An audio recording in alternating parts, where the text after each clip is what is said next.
Hello everyone, welcome to What If Issei Was Neglected and Becomes the God of Creation and Destruction Part 8. Before we start, please go support Ethan 1939 for writing that awesome fanfic. Now let's begin. This is the translated version I made. There will be some wrong he or she calling here because it's translated, so let me clear this. Issei is a male in this story. Part 44 Magic Combat. You can see great destruction all around. The reason for that is that two large dragons were fighting in a fierce battle while Issei was fighting against a hooded mage. Issei had a sword fight against the wizard while in the background, Fafnir launched a large flame of fire at Grendel. Issei. "You're going to die, you bastard," he said while exerting force to break the magician's sword of light. "Haha, I know what you're capable of, but I'm also good at combat," he said to separate. "So let's see how good you are, boy," he said with a smile. Issei only clashed swords with the wizard again, while the dragons bit each other trying to tear off the jugular. The magician at one point launched a burst of fire that completely covered Issei, but when it dispersed, Issei was intact and with a smile. "Issei.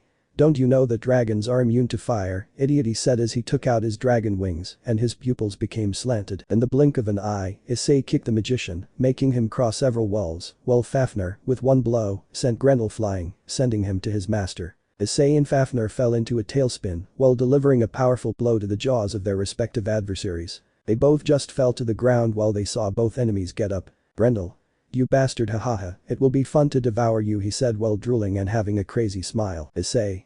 How disgusting you are," he said looking at the dragon. "Fafnir. He is a psychopathic boy, he basically has no scruples, he is only interested in fighting and massacring his opponent," he said looking seriously at Grendel. "Issei.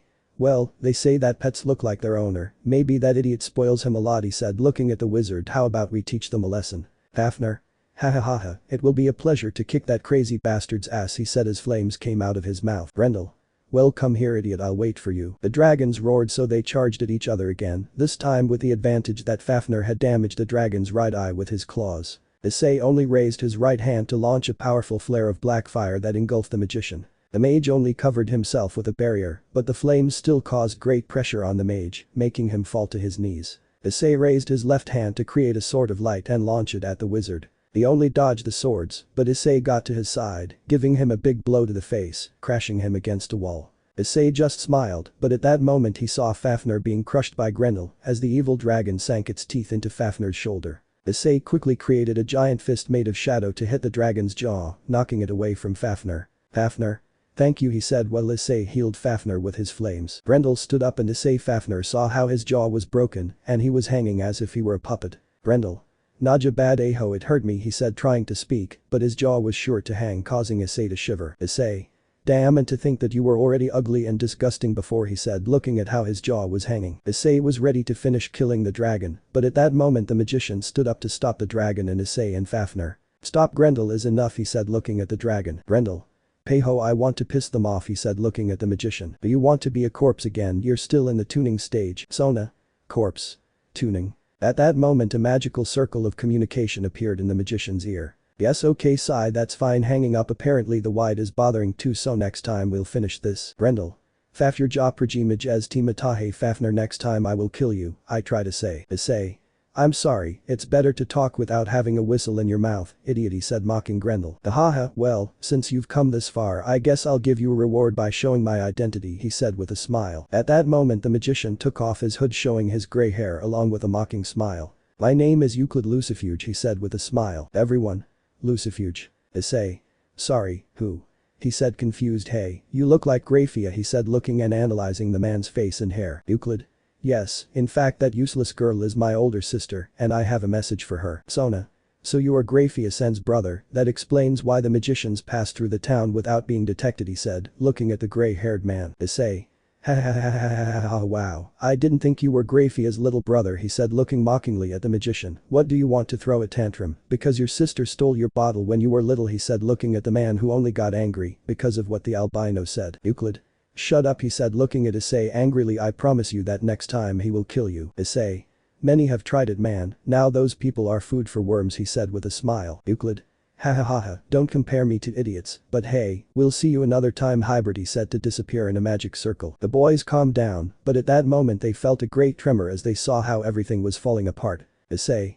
Okay, it's time to go," he said to go in a magic circle with his companions. After leaving in that magic circle the boys appeared again at the demonic station where Sam Azazel and Seraphil were waiting for them. "Seraphil.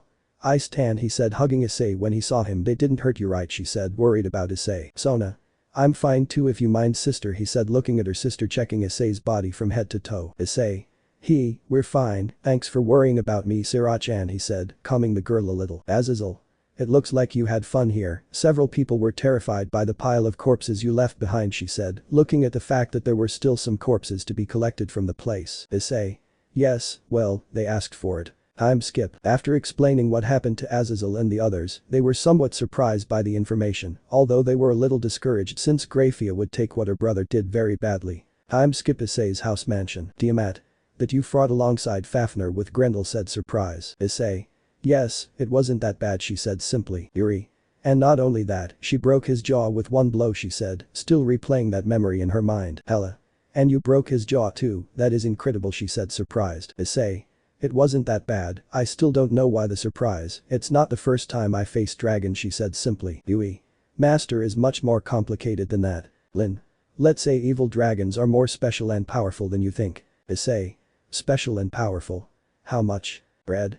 You see, the evil dragons are of high category and level, they can surpass us dragon kings. Haha, of course I still don't think they can beat me or Tiamat, but they are still very dangerous, they are crazy murderers, they kill anyone who gets in their way, even several ancient heroes had a hard time sealing them, said the dragon. Tiamat. Ooh, my Issei-sama, he said, hugging Issei tightly while putting his breast in Issei's face. You faced an evil dragon, and you still talk about it, as if it were an everyday thing. I think I love you even more, he said with heart-shaped eyes while looking at Issei. Fafnir. Speaking, I know that boy might pay, he said, looking at Issei. Issei. Ah, if so, well, I lied to you, he said simply. Fafnir. What, but you promised, he said, looking at Issei in his chibi form. Issei. There is no way I will give you that, Fafnir. I am sorry for you, he said, trying to ignore it. Fafnir. How can you call yourself a man if you break your promises? Red. He's right, you can't call yourself a man if you don't keep your word, he said, looking at Issei. At that moment Issei just approached his ear and whispered what Fafnir wanted as a reward. Red. You're sick, Fafnir, he said, looking at the dragon. You know that dragons have died for less, right? Tiamat. I think I'm already curious, she said, curious about what Fafnir wanted. Fafnir. Well then I will no longer be your familiar. Issei. Well then I'll return you to hell. What do you think, she said, looking at the dragon. Asia. Issei-san, don't be mean to Fafnir-san, said, scolding Issei. Yuri. Yes, tell us what it is. Issei. Well, Fafnir's sick man said that if he called him for a fight he had to give him something in return, and that thing he wants is not very normal, he said, looking at Fafnir. Fafnir. Hers, he said, pointing to Asia. I want it from her. Issei. Okay, now you're going to die, she said while taking out a revolver. Tiamat. And that's it? Fafnir. Well, his panties, she said, as if it were the most normal thing in the world. The girls just blushed at what the dragon said, while Issei just pointed his revolver at Fafnir ready to shoot. Asia. Well, if it was a promise that Issei-san made, I guess I have to keep it, she said while she looked at Issei blushing. The girl only left for a moment to return blushing while she had something in her hand. Asia. Take Fafnir-san, she said, giving her panties to Fafnir while she was blushing. Issei. Asia, you don't have to. The boy couldn't finish since Fafnir, in a parade, snatched Asia's panties while he began to smell them. Fafnir. Sniffing. Haha, this is the best, he said while she had a silly and perverted smile while she smelled Asia's panties. Issei. Goodbye, Fafnir, she said as she kicked the dragon away next to the ex-Moha's panties. Red. Ha, who knew that stupid guy was a closet pervert, he said while laughing. Issei. Asia, you shouldn't have done that, he said, looking at Asia who was hugging him. Asia. Maybe, but looking at Issei with heart-shaped eyes. Now you owe me a favor, and I want you to pay me back tonight in bed. Jijiji, she said with a blush. Red. Ooh, a wonderful play, he said as she looked at him, so she was just blushing as she caressed Issei's abdomen. I'm Skip. After a couple of days which Issei used to train Gasper harder and spend time with the girls, and Issei can be seen in an indoor pool in one of the many rooms of her large mansion. The boy was just floating in the water thinking, but at that moment some hands wrapped themselves around Issei's waist, taking him out of his thoughts, and the albino, upon seeing who it was, only paled when he saw Aki next to Kiryu and Caddis, who had some swimsuits. Caddis. Hello Issei-kun, did you miss us? Because I know someone who does miss your little friend a lot, she said, touching Issei's package. Kiryu. You know, a few weeks ago Sona Kaichu made us part of his entourage, and now that we are demons we can appear at your house whenever we want. Isn't that great, he said while licking Issei's abdomen. Issei. Shit, Sona. The girls were about to grape the boy, but at that moment they were stopped by Sona and Benia, who also had a swimsuit. Sona. Hello Issei-kun, they said, greeting the boy. It seems like you already know my new recruits, he said, looking at Kiryu and Caddis. Issei. Yes, in fact I know them very well, she said, separating a little from both of them. Benia. "Hello Issei-kun," he said, arriving with Sona. Little by little the girls arrived to have a good time with Issei. Asia was swimming with Irina and Zenobia, while Fafnir only saw Asia in a somewhat perverted way. Sona was drinking iced tea with Yuri, Tiamat and Hela, and the others were just playing in the water, while Issei was with Gasper and Red. "Red? Look at that," he said, showing a Fafnir looking pervertedly at Asia. "It seems like someone is trying to snatch one of your girls, hahaha, it seems that the idiot fell in love with Asia," he said, laughing. "Issei.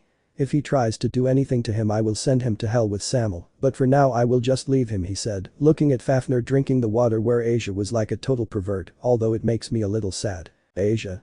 Hahaha, Issei-san, come play with us," he called Issei, while the girls were behind them looking at him in a perverted way. Issei. "Well, I'll be right back," he said to go with the girls. "Visara. Red-kun, can you put sunscreen on me?" he said while looking at Red. "Red? Sure," he said innocently. Issei just had fun with the girls, while Fafnir was still looking at Asia with heart-shaped eyes. At that moment an idea came to Issei's head. "Issei. Fafnir, I'm here to give you a reward for kicking Grendel's ass," he said while he came with a bottle of chlorine, but it said water from Asia to the bottom champion. "Sona. Issei, I don't think he'll fall for." The girl couldn't finish speaking since Fafnir was drinking the bottle of chlorine like crazy. "Enya. I think Issei-kun is giving me a little job to do," he said, she polishing her scythe, expecting Fafnir to collapse at any moment. "Asia. Issei-san, you don't have to do that, you are the only one who can touch me and drink my water," she said, a little blushing, but Asia's words hit Fafnir all over his heart, depressing him. "Issei. Ha, I'm sorry Fafnir, but you're right," he said, hugging Asia in a somewhat protective way. "I'm the only one who can touch Asia," he said with a mocking smile. Fafnir only became depressed to go to a corner and lament. "Issei. And what did you think?" he said, looking at Red. "Red? Any dragon would have killed him, but I guess he's fine," he said with a smile. "Issei, after playing with the girls for a while, you can see the albino drinking some iced tea with Sona, Yuri, Tiamat and Hela, but at that moment the door is opened by a kick from Kuroka, who was tired next to Faye. Kuroka and Faye just jumped into Issei's arms, tired so he could pamper them. "Kuroka. Issei Naya, I'm married, please pamper me," she said, making Issei caress her head and ears, making her purr. "Issei. It seems like you've had a long day," she said, looking at the two. Faye. "Yes, we helped Surziches with some wizards who caused trouble, and apparently one of them summoned an evil dragon." Kuroka. "Valerie had to face him, and when he was winning, his partner summoned Grendel. We would have lost if it weren't for those two crazy dragons starting to fight among themselves," she said tiredly. "Apparently Ais Dahaka came to attack us." Issei. "The great Ainzul gown," he said curiously. Sona. "No, Ais Dahaka, and an evil dragon that is considered extinct, apparently after what the Camilla faction representative Cow's Brigate said, is trying to revive some evil dragon she said it would be." Issei. "I see, well I'm glad you're okay," she said, looking at both girls with a smile. Kuroka. "You know, I'm a little stressed, and I'd like to get rid of all that stress," she said with a flirtatious smile and a blush as she let Issei see her breasts. Issei was about to speak, but at that moment a bucket of water fell on Kuroka, which made the Nakoma scream loudly and dig her nails into the ceiling. "Akeno. Ara, sorry, it was just a little joke," Fufufu laughing while the black-haired girl was still on the roof. Issei just laughed a little, watching as Kuroka took out her claws and tried to scratch Akeno, while the others just watched with a smile. Part 45 Memories and Visits. A certain sadist can be seen looking at the stars out the window while she had a nostalgic and somewhat sad look. Issei. "Akeno, what are you doing here at this time?" she said, appearing and looking at the black-haired girl. Akeno. "Ice-kun, well I just saw the stars and remembered something," she said with a sad look. Issei. "You know you can tell me anything," she said, hugging the girl. "You look sad, maybe if you share it, you will feel better," she said, looking into her eyes. Akeno. "Well, do you know anything about my past?" Issei. "Not much, just that you're Barakwil's daughter and some other things that Ria's told me," he said, looking at the girl. Akeno. "Well, this is the anniversary of my mother's death, and I'm a little nostalgic remembering my whole life after her death," she said something sad while hugging Issei, "but let me tell you a story, little more of my past." Akeno narrates. Akeno. "After my mother was murdered, I ran away without looking back. I didn't want to know anything about my father, but a 10-year-old girl in the outside world does not survive easily, although after everything that is known your life I know that you did open it, but I was different. Even so, the only thing I had left was the power I inherited from my father and the things I learned from my mother," he said, hugging Issei. Akeno. "I started spending the money that my mother once gave me. For me it was painful to spend it, but it no longer had meaning since she was not very interested in money, and I couldn't stand the hunger anymore," she said, remembering that day. "Sometimes I used the power of spirit purification that my mother taught me to earn some money so I could eat another day, but that attracted attention," he said. Sadly. Akeno. So that's why I moved away from humans and started getting closer to supernatural beings. One day I met my little Oni too, he said with a small smile. One day I found an old man possessed by an evil spirit. The old man alone, he asked for help while he was being tortured by the spirit, but I couldn't stand it and I helped him. After that he only hid me since that old man had a pact with demons that ruled that area and I didn't want problems or that they would kill me for freeing his lackey. Of his curse he said, remembering the old man crying with happiness when he saved him. Akeno. I hid in an abandoned temple and there was when I saw Butchu for the first time, a cute girl with very beautiful red hair, she said. Remembering Butchu, she asked me to come out to chat, but I was a girl scared and the only thing I could think of was to escape. She followed me and insisted, but I shouldn't expose myself. It was daylight. I had the advantage and sooner or later she would leave or get tired of running, but the last thing she said filled me with fear. Terror, he said, remembering those little words she said. A group of monks came to us to negotiate. They are looking for a fallen angel. I don't plan to hurt you, I would like you to explain the situation to me, I can help you. I didn't know if trust her words, they were like my mother's old words, but at that moment I learned one thing, and that was not to trust anyone. In the end she left with the consequence that they would find me, she said sadly. Flashback. MONK1. There it is, the curse that was born from our offspring, the himajima stained with the blood of the fallen, she said, pointing at Akeno. Elder. I'm not going to let you escape now, Akeno, she said to get closer to Akeno. Akeno. Great uncle. She said looking at the old man. Elder. I have to get rid of the shame of the himajima, you understand, right? He said looking at the girl. The girl just ran away, but the men and monks had the advantage since they were faster. I tried to fight, but they had the advantage. When I thought everything was lost, the little Oni Nai appeared to defend her, but Akeno's great uncle threatened to kill them. The black-haired girl denied and stood in the way to stop him. The old man said that he would let them live if she died. The girl only accepted on the condition that when she died, she would be buried next to her mother as her last wish. But, old man.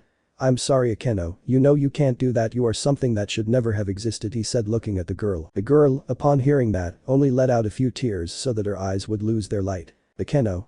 I see, she said it simply to let out small tears. The girl could only wait for the man to kill her, but at that moment she heard a familiar voice. Riaz.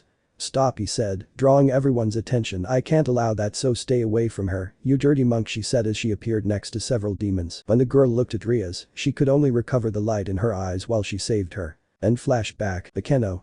But you saved me. The monks could only respond to their demands since it was their territory. They set conditions so that I could live and said that if they did anything to me they would exterminate their entire clan. At that moment I couldn't believe that a demon will save me since his reputation was, let's say, bad. My great uncle could only leave reluctantly. I was able to keep my mother's surname thanks to her. After that Riaz offered me a home and a family, and after that my friendship with Riaz became stronger every day, and after a long time I saw her as a sister. Although Fufufu sisters sometimes fight over men, he said, looking at Issei with a small smile. End narration. Issei. I see, and tell me, do you know where your mother is buried? He said looking at the girl. Akeno. Yes, but unfortunately they don't allow me to visit her, but at least no one can say that I wasn't her daughter, she said nostalgically. Issei just hugged the girl tightly as she let out a few small tears remembering her mother. Issei. You know what? She said looking at the girl, you and I are going to visit her, she said, surprising the girl. Akeno. But my clan. Issei. I don't give a damn, those people are a bunch of bastards, not even they will stop me from taking you there, and if any of them try to do anything to you, I will kill every man and woman in that damned clan full of idiots, he said with a smile, looking at Akeno. I promise you. Akeno. My ice cunt, she said kissing Issei. You know, I'm a little sad, but I know a way to make me feel better, she said with a flirtatious smile. Issei. Whatever my pretty girlfriend says, she said to carry Akeno bridally to her room. Time skip. Next day elsewhere. Somewhere in Romania, Redeed was lying on a gigantic bed. The Redeed only had a photo of Issei in her hand while she smelled one of her dirty t-shirts. The girl only pouted to roll around on the bed. Something bothers. Riaz. Moo, she said, pouting. If I had known that she would be in this gigantic room alone, I would have brought ice, he said, thinking about the boy and all the fun they could have. The servants only come to see if we are still alive and bring us food. Also the gothic style makes him look more handsome and hexy. We would be like a pair of lovers in a castle, enjoying each other's bodies. And Riaz. Don't worry, Riaz, you just have to concentrate on your work. He will surely be helping the girls with their contracts or checking that office doesn't kill Kuroka or Faye, if only that, he said, trying to calm down. The girl only left her room to go with Azara, Yu and Kiba. Azara. What's wrong, Butchu? She looks a little discouraged, she said looking at the Redeed. Riaz. I'm worried about Ice. Do you really think leaving him alone was a good idea? She said looking at the boys. Maybe she can call Azazel sensei or Ani-sama to take care of him, she said, thinking about the boy. Yu and Kiba. He says it as if he were a little child, they thought, with a drop of sweat on the back of their neck. Azara. A little, I can't stand seeing him with many girls, she said with a cute pout. Dreg. I think you are very unpossessive, mate. When a dragon wants something he just takes it. That works with males too. Rias. Dreg is right, although that baka attracts more and more girls all the time, she said somewhat annoyed. You? Yes, but she knows that she does not do it with that intention, she said, thinking that none of the conquerors of her was trying to seduce the woman, but rather helping her with some problem or altercation in most of her. Tiba. Hey, you're right, in fact I didn't even try to seduce any of you, he said, analyzing with you how he conquered them. Rias. Maybe I'll fatten him up so he's only mine, she said with a pout. Azara. That won't help, he will only have to train for a few hours so that his body will be perfect again as always, she said, thinking about the perfect body of her younger brother. You. Well, but we still have the matter of Gasper, quickly changing the subject. Rias. True, I almost lost my composure, she said, thinking about the little vampire. You and Kiba. She seems like a girl worried about her long-distance relationship, they said with a drop of sweat on the back of their neck. Kiba. Don't worry, Issei will just be playing video games as usual or helping the girls with their contracts with wizards, he said, imagining an Issei with Harry Potter doing an invisibility pose. Rias. Yes, but that also worries me, she said a little nervously. You? Why? I don't think anything will happen, said something curious. Azara. It's because you're not a girl. What if this happens? Mind of Riaz and Azara. You can see some very beautiful women with an excellent body while wearing a kind of witch costume while they were at an altar. At that moment a magic circle appears and Issei comes out of it. Issei. Well, did you invite me? She said looking at the women. Witch1. Ooh, Demon Sama, we need your great body and power to satisfy the libido of all these women, she said, while her friends only saw Issei in a predatory manner while they blushed. Issei. Do demons really do this? She said. She looked at her contract. Witches? Yes. Witch2. Please, Demon Sama, we can only count on you, also this way we will forget all our evils, and we will live happily leaving everything bad behind, she said, while she caressed Issei's breasts. Witch2, although it might take all night, she said seductively. Issei. Well, I guess it's my duty, she said. She started kissing one of the witches. The witch only accepted the kiss with pleasure, while Issei began to seduce each of the witches. End of fantasy. Note. The Issei canon would kill just for this fantasy to become real. Riaz. Even if it was just a fantasy, I'm sure something like that would happen. Every time I see him he brings another woman, she said with some jealousy. You. I don't think you're exaggerating a bit, that would be impossible, she said with a drop of sweat on the back of her neck. Riaz. Yes, of course, it would be impossible to bring the goddess of death from Helheim together with a girl who should be dead, she said looking at you. You? Well. Riaz. Ooh, it would be impossible to defeat one of the dragon kings and drag enemies and then dance with her. You? Should brother, you make these things complicated for me. Scene change with Issei. After a long and very satisfying night with the girls, Issei can be seen sitting playing video games while Zenovia and Kuroka were sitting on Issei's lap while he alone played with Office. Arena. It's not fair, Zenovia, give us revenge, he said pouting. Yuri. Yes, I should sit on Issei-kun's lap since I'm his girlfriend. Zenovia. I'm sorry but we won 2 out of 3, so we have the complete right to sit here, she said moving her hips a little, making Issei's member move a little. Kuroka. Naya, it seems that something down here moved, she said seductively. Hineko. Get down from there now, he said as he pulled out his claws and threatened to lunge at her sister to scratch her. Kuroka. Naya, is Shirin jealous or something? Fufufu, are you upset that I take away your territory? She said something mockingly. Sarah. No, not for now, she said something annoyed. Hineko. Yes, the territory is neutral for now, but I'm going to take it one day, she said with a cold look towards her sister. Issei. Hey, I'm not some kind of territory or combat zone that you can fight over, so calm down, she said looking at the girls. Kuroka. By the way, has Ice-kun thought about having kittens with me? She said looking at Issei seductively. Issei. Well, the boy at that moment could not finish speaking since a magic circle appeared showing the Citri entourage along with 2 more people. Sona. Hello Issei-kun, we have some guests, she said, so he will show Griselda and a Rubio boy with another black-haired boy. Issei. Just one question looking at Sona, why do you bring visitors without consulting me first? Don't you think it's rude since it's my house, she said looking at Sona. Sona. Sorry, but they are. The girl couldn't stop talking since Griselda only approached Issei and took him by her cheeks, looking into her eyes. Issei. Madam, it makes me uncomfortable, she said, letting go of her grip. Griselda.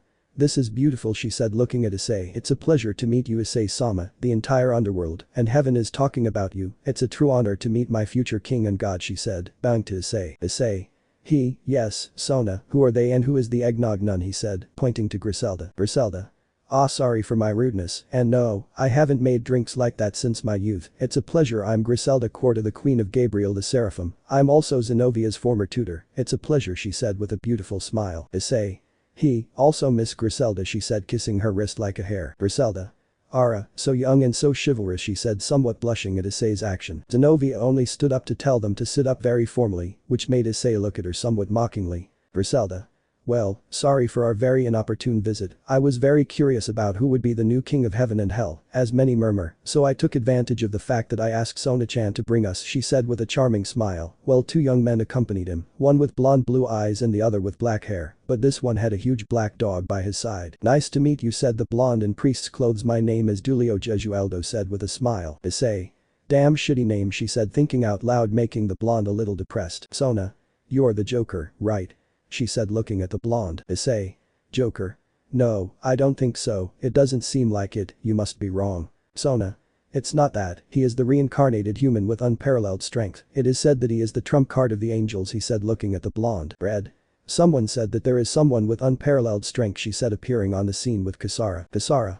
"Ara, it looks like we have some lovely visitors," he said, looking with a smile at Griselda and the others. Issei.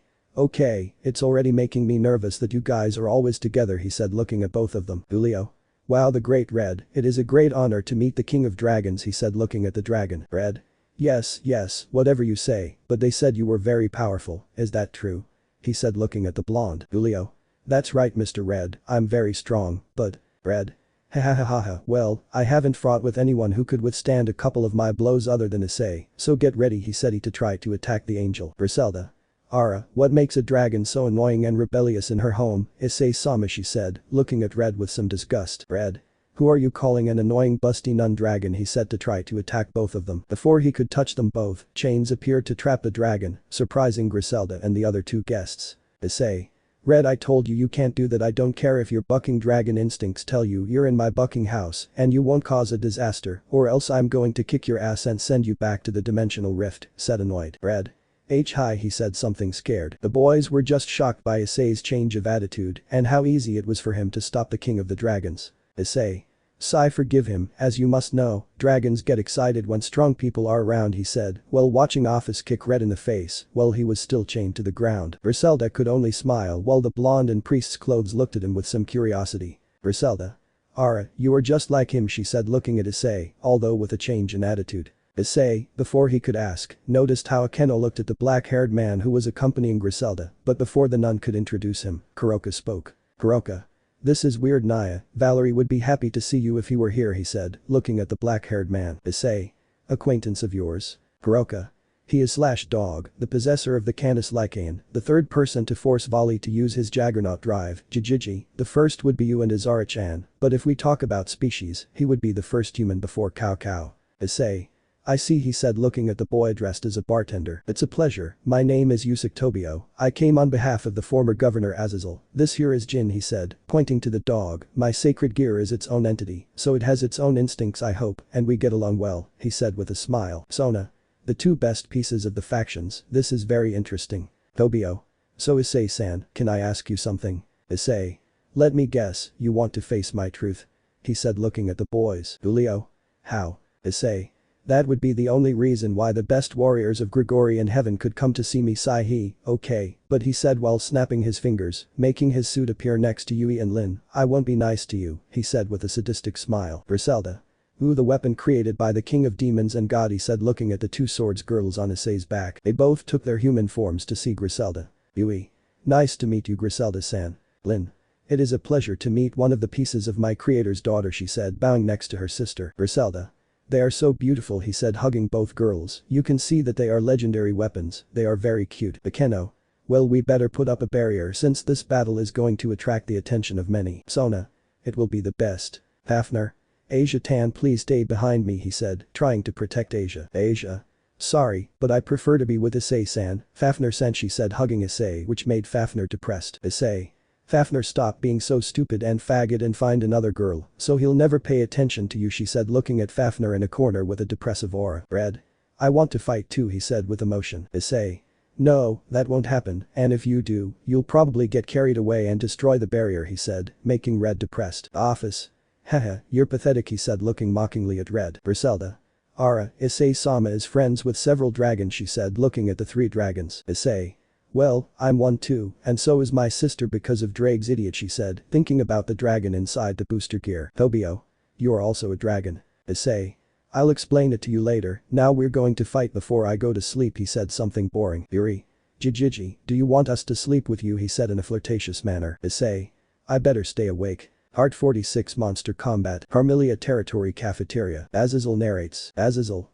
The land of vampires is very different from what I remembered before they dressed in Victorian costumes and had banquets every night while dancing to the rhythm of the orchestra, but the banquets were of blood or rather of people, although I think that's why they began to exclude themselves from the world. After all, although they had immense power, they still had a great weakness for the sun, which made them easy targets for the catapults that destroyed their castles. Anyway, I'm glad that things have changed. Now they feed through a blood bank and other methods that I am not as problematic as before. Haha, all the movies I saw with Issei have been changing my thoughts a little about vampires, but for now they are not as bad as I remembered or not like the movies show. Azazel. Sigh, it's been a while since I lived with a pretty vampire, he said with a smile. Azazel.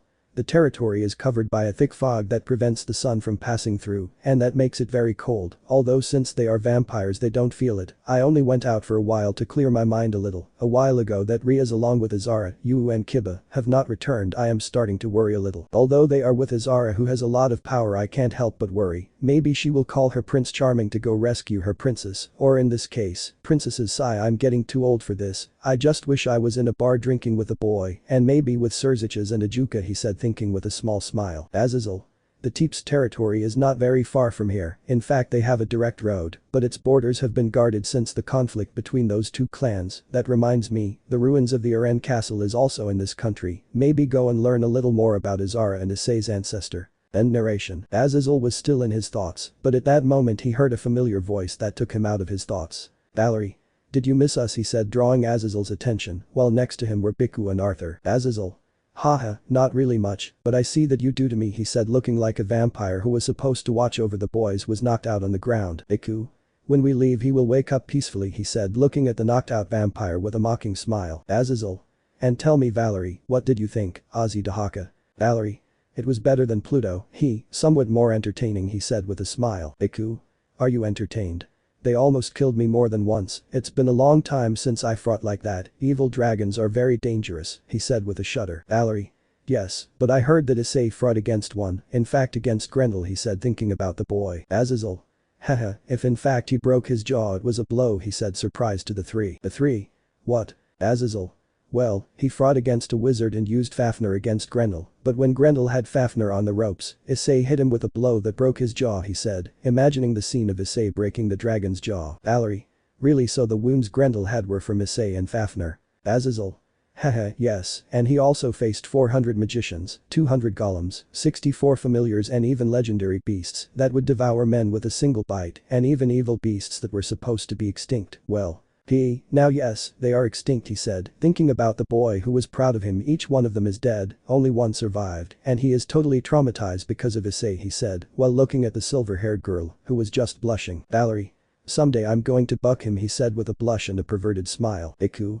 Valerie, control your impulses. Albion. Partner, control your pheromones. You are not in a good place to go into heat, he said, giving the girl away. Arthur. I don't know whether to feel safe or insecure that LaFay is staying with him, he said a little nervously. Azazel. Hahaha, don't neglect your sister like that, remember that he is king of the harem, he said with a smile. Iku. Did you leave your sister and Kuroka with Issei? He said looking at his friend. Arthur. Well, they were tired from our last battle with Grendel, so they said they wanted to go to Issei's house to rest, because they said it was a fun place, he said simply. Azazel. Ha ha ha ha, it seems that Issei will be your future brother-in-law, ha ha ha, he laughed like crazy. But Issei was in the courtyard of his house looking at his 2 opponents, well they were somewhat nervous because of Issei's cold gaze. Griselda. I'm a little worried about Issei-sama, she said looking at the boy. Yuri. Don't worry, nothing will happen to him, he will just kick both of your butts, he said simply. Roswis. Issei-kun has the power to create a new world if he wants it, and he can destroy it just as well, he said, looking at Issei calmly. Bravo. Issei-kun is very strong, he said happily. Sarah. And very handsome and hexy when fighting, she said with a silly smile and a blush. Became. And he's also a stud in bed, he said the same way. All the girls just blushed, but Office was a little upset and jealous, along with Kuroka and Faye. Red. I'm still upset because he won't let me fight, he said as if he were a child. Parmilia Territory Restaurant. An Azazel can be seen drinking tea with Valerie, while Biku and Arthur ate instant noodles that they smuggled in with magic. Azazel only saw beautiful women passing by through the window, but at that moment something came to his mind. Azazel. Valerie, can I ask you something? He said, get the girl's attention. Is it possible to resurrect someone with the power of the Holy Grail? Valerie. The Holy Grail is something very powerful with the power to even change the course of life itself. It can even take a soul and revive it if it can. It is an artifact that can even be equivalent to a wish that can grant the whatever, he said looking at the crow. But it also depends on that person's religion, so completely reviving someone would be very inaccurate. Didn't you see the movie that Issei showed us when a guy tried to revive his wife? Azazel. Yes, a zombie invasion has started. I know, he said tiredly. Arthur. The girl. Iku. Which girl? Arthur. The one Issei swallowed from Helheim. Iku. To Hela. Arthur. Yes, she was the guardian of Helheim, and not only that, she also brought another person from there and revived him. Azazel. Are you talking about Raynor? Valerie. Did Issei revive someone? Azazel. That's right, he did it with his power as the god of creation, and not only that, he also removed the curse from Hela, didn't they tell you? Valerie. I don't care about women who get in my way to prevent me from sleeping with Issei, he said simply. Azazel. Well, he revived someone, but I don't know how far he can go since maybe he has a limit, he said thinking. Iku. And apparently he also has the power of a dragon god, so he must be more than powerful, he would be almost invincible. Valerie. Don't say that about Issei, you're going to make me go into heat, he said thinking about the albino. Albion. Companion, calm down. With Issei. The place was tense, both of Issei's opponents were just a little nervous, while he had a small smile on his face. The Keno. Okay, start. Both boys jumped to attack Issei hand to hand, but the fists of both of them only grabbed and then were slammed into the ground. Issei just looked at them with some mockery as they got up and walked away. Issei. If you only know how to do that, let me tell you that you are pathetic, he said with a smile. Sona. Oh no, he said looking at Issei. Griselda. What's happening? Irina. Issei is trying to make them upset, now Issei is trying to make them use all of his power. Red. That's right, boy, show them that you are my pride, he screamed as he watched Issei fight. They both only frowned a little to launch themselves against Issei again. The blows that they tried to inflict on Issei were only easily dodged, surprising Griselda. Griselda. It seems like she just plays with them, surprised by Issei's ability. Issei at that moment only gave a strong blow to both of their faces, sending them flying a couple of meters. Issei. Yawn, how boring, I would have been better off hunting renegade demons, it's more fun, he said with a mocking smile. They were both already getting annoyed and Issei looking at that only made him smile wider. Issei. Well, since you guys are so boring, I guess it's my turn to attack, he said, looking at how both boys were getting ready, so let's dance. Saying that, Issei only disappeared in the blink of an eye to appear next to Tobio and gave him a powerful blow that made him crash against a barrier that the girls put up. Julio, seeing that, created a spear of light, but Issei put his right palm on his abdomen to make a large flare of black fire throw him meters back. Both boys only got up with difficulty. Julio had burns all over his body, while Tobio had his nose broken, causing a trickle of blood to come out of it. Issei. Hehehe, it seems like you're not trying very hard, tell me what percentage of all your power are you using? Both. 60%. Issei. Wow, so they are really strong, hehe, she said with a mocking smile. Tobio. And you? Issei. Only 10%, he said, so that the eyes of both of them along with Griselda's widened. Issei at one point disappeared again to hit Tobio again, sending him to the sky. Issei only took out his revolver and fired, but the bullets were repelled by Julio's magical shield. Issei. Come on, they say they are very strong warriors, don't disappoint me, said mockingly. Orm. Jin, he said so that his dog would jump into combat. The fallen angel's dog just watched Issei as he grew until he looked like a lion. Issei. Haha, apparently a kitten came to fight a lion. Cerberus. From Issei's shadow came his trusty three-headed dog that intimidated Tobio's dog a little. Cerberus just launched himself without any fear so that his three heads began to bite Jin. Issei only took out his two swords to begin a fight with magic. Sona. I think this is going to get out of control, I said, looking at Issei's sadistic smile. Bakeno.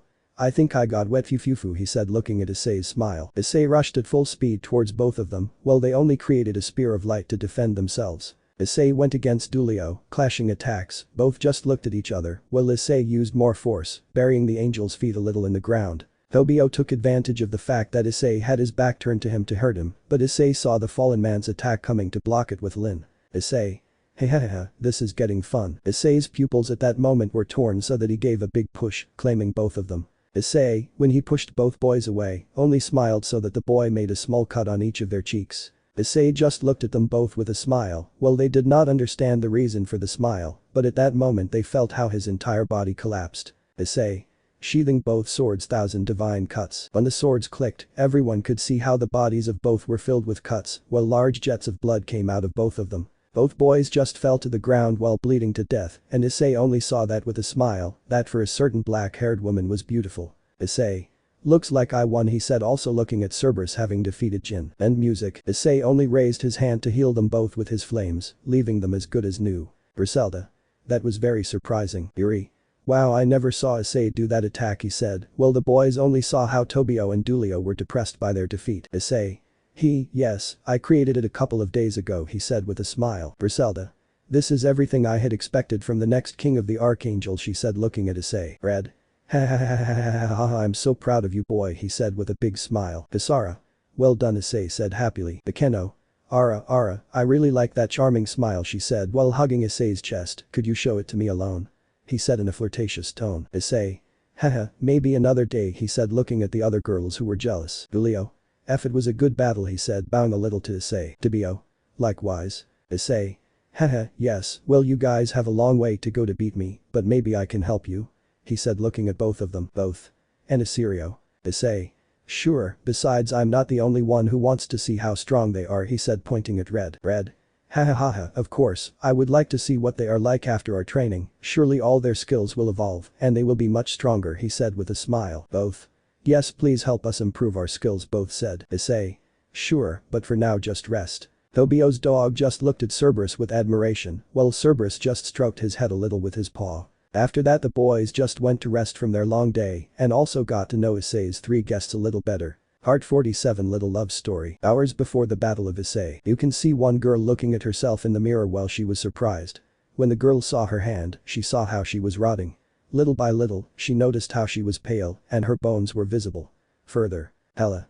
But how, she said looking at her hand, Issei is supposed to get rid of my curse. The girl only shed a few tears while remembering her father's old words. Flashback. Loki. You are the ultimate weapon and your curse will always stay with you. And flashback. The goddess only wiped away her tears to go out and see a certain blue-haired dragon. Tiamat. This is amazing, she said watching Hela's curse appear again. Hasn't Issei-sama cured you of your curse, he said looking at the goddess. Hela. She did it, but maybe my curse was just reset by Issei's powers, she said she would be. Tiamat. And you can't ask him to do it again. Hela. No matter how many times I do it, it won't change, it will just reappear, or so it created. Tiamat, you have thousands of treasures, don't you have any to help me? Tiamat. Hela, I'm not sure, she said a little worried about her friend. Hela. I understand, sniff sniff, she said, starting to shed tears, but at that moment a Rainer along with Garm entered the place. Rainer. Hela, you can't give up, he said, arriving next to Hela's dog. Issei-kun didn't take you out of Helheim so that you would give up that easily, she said while Garm barked supporting the fallen one. I'm sure that if you tell Issei, he will get a solution. When Hela heard that, she remembered some words from Issei, the words that Issei told her, that he would protect her and always support her. The girl only shed a few more tears when she remembered his beautiful words. The goddess only wiped away her tears to see what Tiamat would be like. Hela. Well, you're right, I won't give up that easily, so tell me, do you have a treasure that can help me, she said looking at the Bluenet. Tiamat. Maybe, I will have to send a message to my boys and we will have to go by teleportation, because if the evil dragons discover us, we will be in trouble, he said smiling, and if you want later we can tell Issei, he said hugging the girl. Time skip next day. You could see Issei on the roof of the school thinking, since on Saturday he would have a date with Yuki, and the boy already had a lot of problems with his new guests, the boy was just still in his thoughts, but at that moment he heard something that made him he exalted a little. Extra. I like Akeno Onasama, please go out with me, said a boy bowing. Issei just frowned upon hearing and seeing that. Issei didn't want any boy to do that kind of thing. Maybe it was because he was a dragon now, and maybe he became a little more possessive, but Issei was jealous seeing that another boy liked him. One of his girls. Akeno. Ara, I'm sorry, but I already have a boyfriend, she said making that boy's heart break into 1,000 pieces. Seeing that, Issei only smiled with some satisfaction. Of course, he felt bad for the boy, but he also felt happy that Akeno had rejected him. Issei just watched as the boy ran away while he cried, and Akeno just sighed to go back, but Issei quickly went down to take Akeno from her arm and put her against a wall. Akeno. Ice-kun. She said confused, but the girl couldn't think since Issei kissed her, surprising her a little. Issei. That bothered me, he said looking at Akeno. Akeno. Ara, does it bother you that other boys are attracted to me? He said she with a smile. Issei. Yes, it bothers me, maybe it sounds very selfish, but he said to look into the girl's eyes. You are only mine Akeno, he said to kiss her again. Akeno only returned the kiss while little by little both caressed each other's bodies. The kiss progressed to kissing the other's neck and Issei began to touch the girl's breasts and butt. Akeno. And what are you going to do about it? He said moaning while he felt Issei's hands caressing his attributes. Issei. Whispering in her ear I'm going to take you here and now he said, so that the girl only moaned when she felt Issei touch her breasts. Akeno. Ice-kun he is a very possessive boyfriend if I don't take care of myself, he could even take me while I sleep he said as she hugged Issei. Issei. Well, if I do we would be even, don't you think he said looking at the girl who just smiled. Time skip. An Issei and an Akeno can be seen hugging each other while they were both lying on the grass hidden from each other's sight behind some bushes. Akeno. Ara, I didn't know that Ice-kun could be so possessive she said lying on Issei's chest. Apparently you're a jealous boyfriend she said with some mockery. Issei. Well, I already told you that it bothers me that other boys are telling you their feelings she said, hugging the girl tightly. I'm afraid she said, so that the black-haired girl would be a little surprised. Akeno. Fufufu, Ice-kun is a nice jealous boyfriend she said kissing the boy I think I like that side of Ice-kun a lot, she said, with some mockery Fufufu. Issei. Don't make fun she said something sad. Akeno. And he is also a shy boyfriend when expressing his feelings he said to kiss the boy, but I love that part of him he said with a look and smile full of love. Issei. I love you too, and I love all of you Akeno he said kissing the girl. Both boys just hugged each other for a while longer to return to their classmates, although they were a little more attached than before. Time skip night Issei's house mansion. All of Issei's companions can be seen having dinner while Red fought with Griselda. Red. What the hell do I care that God dislikes dragons? Dragons are powerful and indomitable beings, that's what makes us special he said looking at the nun. Griselda. As God once said, dragons are beings that do not follow rules, and that is the opposite of what God had as a brave new world. Red. Hahaha, well the first king of the demons didn't think the same way he said surprising everyone a little he was a friend of mine, and he always liked to break the rules with me he said, remembering the old moments of him. Issei. Is that why you said that I reminded you of a friend of yours? Red. That's right, we always broke physical and temporal laws he said proudly we loved it and always at the end of the day we watched a beautiful sunset while having a drink. Issei. Well, it doesn't sound that bad he said thinking and imagining what that would be like. Griselda. I didn't hear it, Issei-sama, you're just trying to corrupt his goodness with senseless rebellion, he said she while looking at the dragon. Red. Hahaha, it was the best, and if there were beautiful women on the way we did it until we were tired he said releasing a small tear. What memories. Asia. So Red-san was a friend of the first demon king she said somewhat amazed. Yui. Yes, although they never let me go with them since they said that it's a time between men, women can't come, she said imitating Red's voice. Red. The time between best friends and men is bleeding, the fool of God never wanted to come with us since he said that was wrong, but I told him pedo and we both left without him he said, remembering how they both left without God to his men's night. Issei. Hehehe, that sounds nice she said with a smile. Griselda. Disgusting dragon your words corrupt Issei-sama's young mind I'm going to have to exterminate you so that doesn't happen he said while creating a spear of light. Red. Well come here I will send you to your mistress in one fell swoop he said getting ready to fight. Kasara. Red-kun, don't do that it's wrong to fight in houses other than yours he said, giving the dragon away besides, you don't remember what Issei told you, if you tried to fight at home he said, pointing to an Issei who was ready to make the chains come out of him and open a dimensional breach to throw the dragon there. The dragon only calmed down a little seeing how Issei was not going to hesitate to return it to the crack while Griselda, upon seeing that, only smiled somewhat mockingly to calm down as well. Time skip. You can see a black-haired woman sleeping peacefully, but at that moment she wakes up when she doesn't feel Issei in the bed. The girl only gets up while she was leaving the room. When the girl left she only saw an Issei looking at the stars. Akeno. Do you miss Rias? He said call the albino's attention. Issei. I will yes but that's not the park I'm here he said looking at the girl I was just thinking about everything that's happened lately and I'm trying to clear my head he said to return to watch the stars. Akeno. Everything that happened. Issei. Well since I became what I am now my life has been more hectic than normal, that doesn't bother me at all, but I only think about what I would be like today if I hadn't met you. In my childhood or what would have happened if I had not met Yui and Lin he said thinking. Akeno.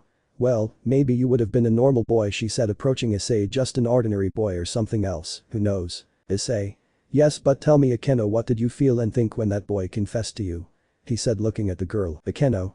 I thought about you she said looking at the boy all this time and remembered how you died. What would happen if one day sniff you die and me you leave her alone like when she was a child sniff. Ice-kun, I never thought I would meet someone who loved as much as you, someone who I actually love with all my being, he said, letting out some tears every time you kiss me or feel jealous. That makes me happy because I know you still love me, he said, hugging the boy. I'm also afraid, Ice-kun, of losing you or that you'll get bored of me and just abandon me, sniff sniff, because The girl couldn't finish since Issei only kissed her. The girl could only return the kiss while her heartbeat accelerated. Issei. Akeno, I'm afraid too, I always am, even if it doesn't seem like it. I'm afraid that one day I won't be able to return to you. When Samuel's blood entered my veins, I could only think of one thing, he said, looking the girl in the eyes. And you, in Riaz, Zenobia, Yuri, Asia and the others, I was afraid of abandoning them, but I will no longer have that fear as long as you stay by my side, he said, hugging to the girl. Because I love you, Akeno Himejima. The girl only felt how her heart was beating harder and harder, and hearing the boy's last words only made her shed tears, but this time, of happiness. They both just melted into a kiss while Akeno let out some happy tears. They both just melted into a kiss while Akeno let out some tears of happiness. Note. Imagine him with white hair. Akeno. I love you too, my Ice-kun, and I will always be by your side, she said to kiss the boy again. The couple's tender kiss little by little was increasing in level. Akeno began to run her hands over Issei's marked abdomen while he touched the girl's firm butt. Issei just got tired and picked up the girl in a bridal manner to take her to her room, since Issei's room was full of girls. Lemon skipped, please read it on website. Time skip. Next day. You can see in Issei sleeping peacefully. The boy was between two large pillows of meat, and these were Akeno's big fluffy breasts. The boy had definitely gotten a fetish for breasts. Akeno. My cute Ice-kun, I will always be by your side, and when I am the mother of your children, I will be completely yours, she said, kissing Issei's head while he was alone hugging him. Issei just smiled as he slept as they snuggled into the fallen girl's breasts like a child being hugged by her mother. Time skip. When Issei woke up, he was only greeted by Akeno's charming smile. Issei only blushed a little, but he kissed the girl's lips as a good morning. Both boys left the room and went to bathe together like a married couple, and then went down to have breakfast. They were both just having breakfast quietly while the girls were totally jealous of Akeno. Asia and Irina tried to be indifferent and ignore what they had both done last night, while the other girls looked at Issei with a yandier look, but Zenobia and Yuri were whispering something. With Akeno. Zenobia. What, it got bigger? Yuri. Can it be bigger than it is? Akeno. That looks like Fufufu, she said with a smile and a blush. Griselda. Bigger than what? I asked curiously. Issei. Nothing, just they are talking about other things, you don't have to pay attention to them, he said nervously. Yui. Ara, master became bigger and stronger, he said with a flirtatious smile. Lin. We would like to try and see how big it got, he said, looking at Issei predatorily. Akeno. Fufufu, I'm sorry, but Ice-kun is all mine today, she said to kiss Issei lovingly. Asia. That's not fair, Akeno-san, I also want to be with Issei-san, he said, pouting. The girls just started fighting as usual, but a Red came down smiling next to a Kasara with a beautiful smile. Kasara. Good morning, he said, very smiling. Red. Be good morning, he said, just as smiling. Seeing that, Issei just looked at Red with a dead and soulless look. Red only got upset when he saw Issei's look, but some chains only trapped him, preventing him from doing anything. Issei. I offered you my friendship and you spit in my face, he said, kicking the dragon. The dragon just fell to the ground, while his companions could only see that, somewhat nervous, but a certain dragon loli would only smile and hope that Issei would kill his rival. Kasara. Issei, wait, he said to try to stop the boy. Issei just snapped his fingers so that several swords made of light appeared above the dragon, terrifying it. Issei. This will teach you not to mess with other mothers, you dragon bastard, he said to make Issei's swords within a centimeter of sticking into the man's skin. Before the sword stabbed Red, the older chestnut woman got in the way to prevent the dragon from dying, but the sword stopped before killing the woman. Issei. Oka-san, please get out of the way, I have to kill a stinky dragon, he said, looking at Red. Kasara. Issei, Red-kun and I didn't do anything, we just chatted until the next day, that's all, he said, preventing the man from being killed. Issei. Sure, he said, looking seriously at the two. Both. Yes, they said nervously. Issei just sighed to calm down and free Red, but the dragon was still terrifying because of Issei's attitude. Issei. Red, if you try to do something with my mother, I'll give you some advice, he said with a smile that later changed to a cold look. Don't do it, Red. Hi, she said, something scared. After that scene, the boys continued their meal, but a certain dragon loli and Nun were making fun of how the king of dragons was scared by Issei. Time skip. Issei can be seen training alongside Gasper and Saji in the courtyard of his house mansion. Issei didn't have any problems with Saji training with them, but the problem was that Saji looked at him a little strangely. Issei. Okay, what's wrong, Saji? You've been seeing me for a while now. Saji. Well, Edo. Gasper. Saji-senpai has been looking at the strange maracas that you have on your neck, he said innocently, while pointing to one of the hickeys that Akeno gave him. Did vampire-senpai bite you? Issei. Shit, he said looking at the several bite marks that Issei had on his neck. No, but similar, he said, to cover his marks a little with the collar of his trench coat. Time skip. After the training of the three boys, you can see all of Issei's companions in the VIP room of the mansion, while in the center of the table, you can see a hologram of an Azazel. Issei. Well, what's wrong, Azazel? Azazel. Ha ha ha ha, hello guys. The girls seemed a little upset when they answered. Tell me what happened with you? Or did you conquer another girl? He said curiously. Issei. Not that I remember, but I have a suspicion that it was what made them upset, he said, looking at a certain black-haired woman who had a smile from ear to ear. At that moment the fallen man noticed some marks on Issei's neck and he just started laughing uncontrollably. Azazel. Ha ha ha ha ha ha ha, I see, trouble in paradise. Well, I only recommend that you wear a scarf, he said with a mocking smile. Issei. Shit, he said covering his neck. Azazel. Well, let's get to the point, you see. Apparently there was a movement on the Teep side. The border of both territories is a chaos. It could be said that there was a coup d'etat in the Teep's faction. Probably Riaz, Kiba, and your two brothers are involved in that, and I haven't really been able to contact them. Boy, I know you don't really like acting like Prince Charming, so. Issei. Wait, are you telling me that I can enter vampire territory without any problems? Azazel.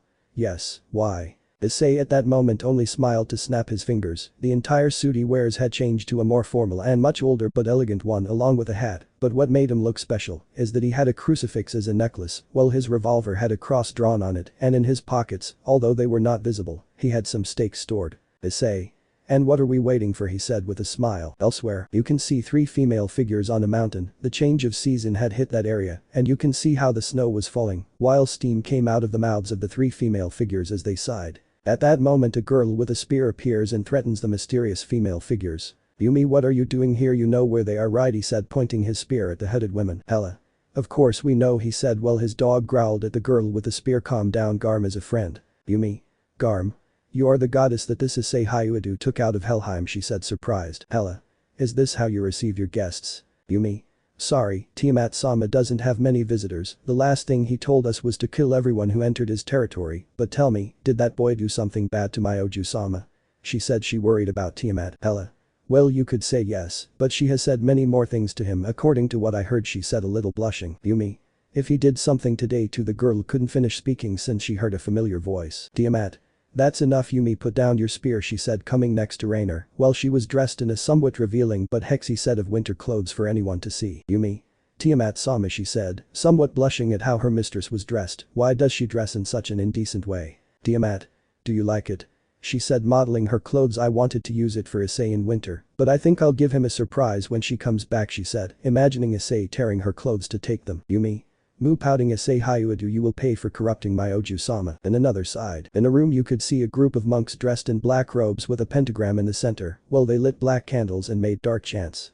On some steps above you can see an altar where a monk was who seemed to be the leader, since he had a mask made from the skull of a goat. Brothers, we have been rejected by the Council of Magicians. They refuse to help us with our rituals that we formerly performed in their honor. The demons have abandoned us. Not even hell itself accepts us. It is time to invoke the ancient gods, those who existed before time, he said, showing a leaf that seemed half burned and wrinkled. But this one of the old pages of the book, the Necronomicon. Let's bring madness back to our plane, she said, while the others cheered. Part 48, Land of Vampires. After Issei's outfit change, the albino can be seen checking each of the things he would take to go hunting vampires, while an Azazel explained the situation. Azazel.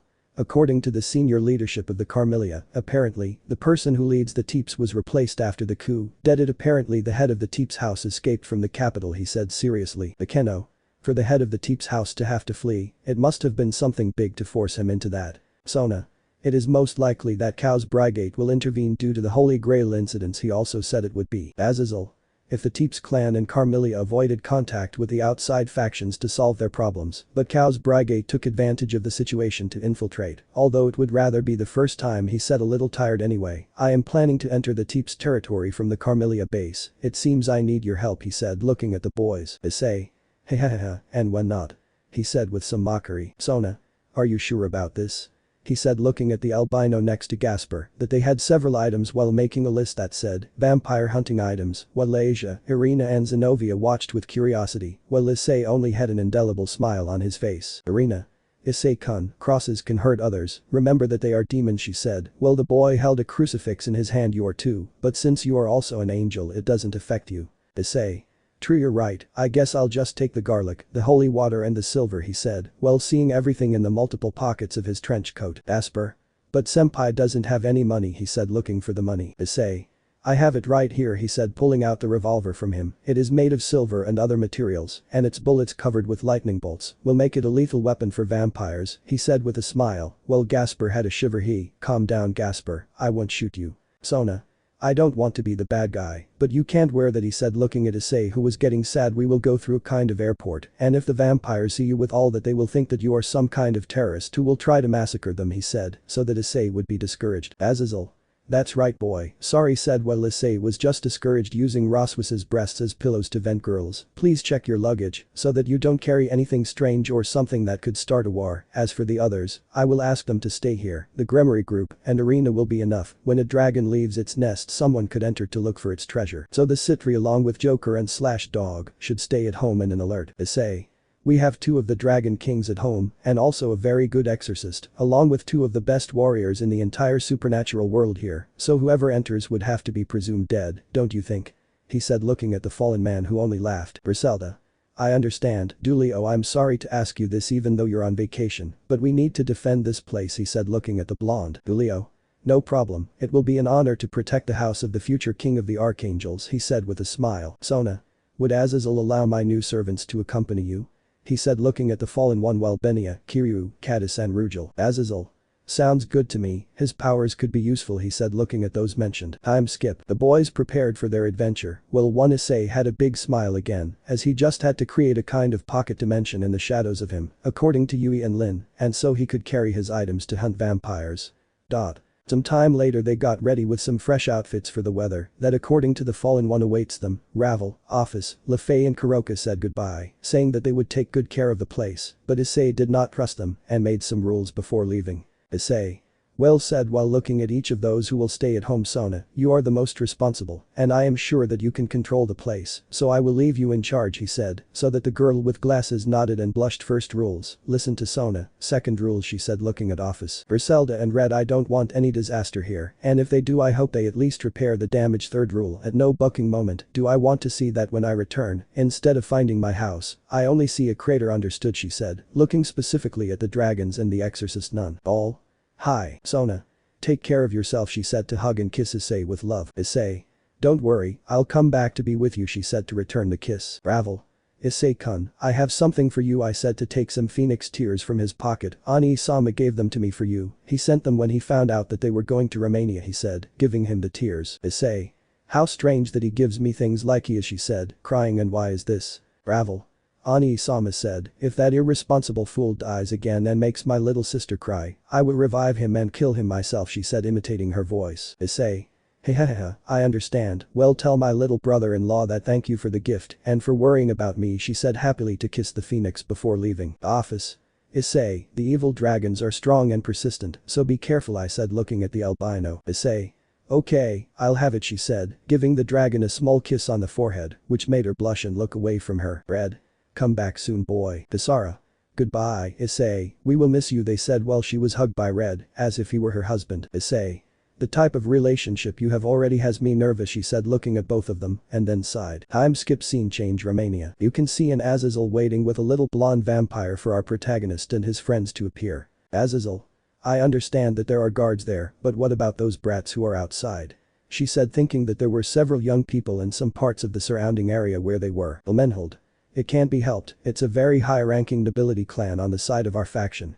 When they found out about this, they insisted on being part of this alongside their partner, or rather, their partner insisted on it. This favor the vampire lowly reproached to be from a clan as important as her, to fall before the pleas of an ex-human, makes me think that the purity of the blood is lost with the passage of time. Besides, knowing the successor of the demon king and god of the Bible is something very exciting for some, he said, simply they are here. Whisper. The circle will begin to shine, allowing the boys to see. Azazel.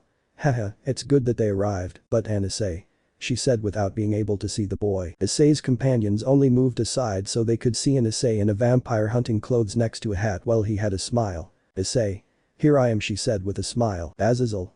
And it can't be, he said, looking at Issei, while the vampire lowly only trembled in fear. Ilmenhold. Is he said she while trembling. Issei. So this is the land of the undead, she said looking around her. I imagined it to be gloomier and with more monsters, she said with a smile. Elmenhold. Liar, they brought a vampire hunter to kill us, she said terrified. Azazel. Issei, why the hell are you wearing those clothes, she said looking at Issei. Issei. Well, since I came to hunt vampires I'm supposed to dress for the occasion, she said with a smile. Elmenhold only called her guards, but they were still somewhat intimidated when they saw Issei's clothes and smile. Azazel. Please calm down, it's just a misunderstanding, she said, trying to calm the situation. This is Issei hyoudou, he came to help us, she said, so that Issei would only greet with a friendly smile. Issei. A pleasure, so who is the one who will hire me to exterminate some evil vampires? Elmenhold only gathered her courage and stood in front of Issei. Elmenhold. It's me, it's a pleasure, descendant of the god of the Bible and king of demons, she said, bowing a little. I'm Elmenhold, I was the one who asked for her help, she said something nervous. Issei. It's a pleasure to meet you, Miss Elmenhold, she said to lean down and kiss her wrist, which made the girl blush. Sarah. Oni-chan, I think you're getting too into the role, she said jealous. Became.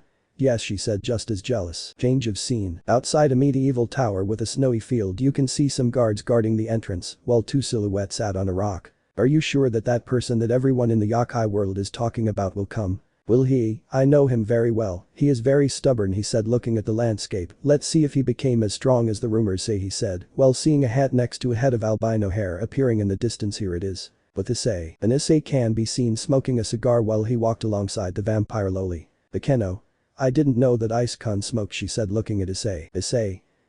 Don't worry, it's fake, he said, showing that he wasn't even turned on since he was rubber. I'm just in character, she said with a smile. At that moment a voice could be heard as Issei was tackled. Issei, he shouted a voice while he tackled him. Everyone was surprised by that, but at that moment they saw a pink-haired girl with a crucifix hanging as if it were a necklace. Ice-kun, I missed you a lot, she said hugging Issei tightly. Elmenhold.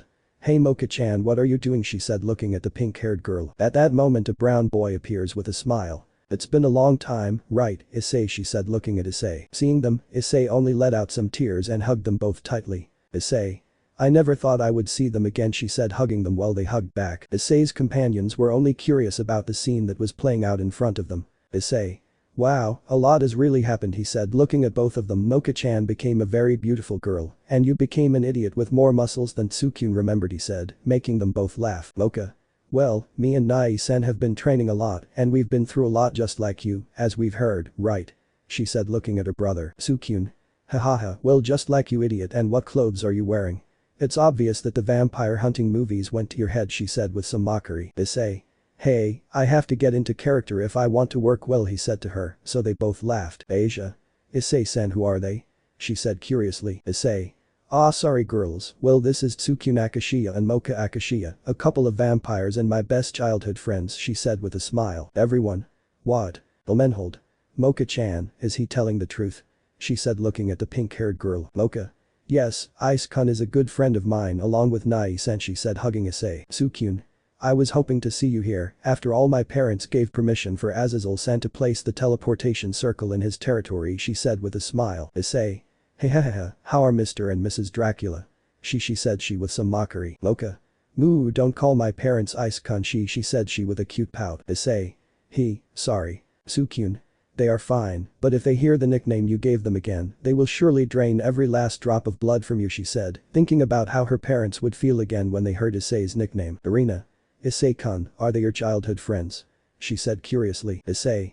Haha, yes, when I went to school after Riaz and Sona turned demons to my brothers, they were the only ones who talked to me and with whom I got along well, but after a few months they had to return to Romania, he said something nostalgic. I really miss them, he said looking at both. Mocha. Us too, and although it may not seem like it, my parents also miss you a lot, she said, hugging Issei again. Issei. Haha, I would like to see them again, she said with a smile. At that moment Yui and Lin took their human forms and separated Mocha from Issei. Yui. Yes, very cute and all, but stay away from our blood-sucking master, she said separately to the pink-haired Issei. Lin.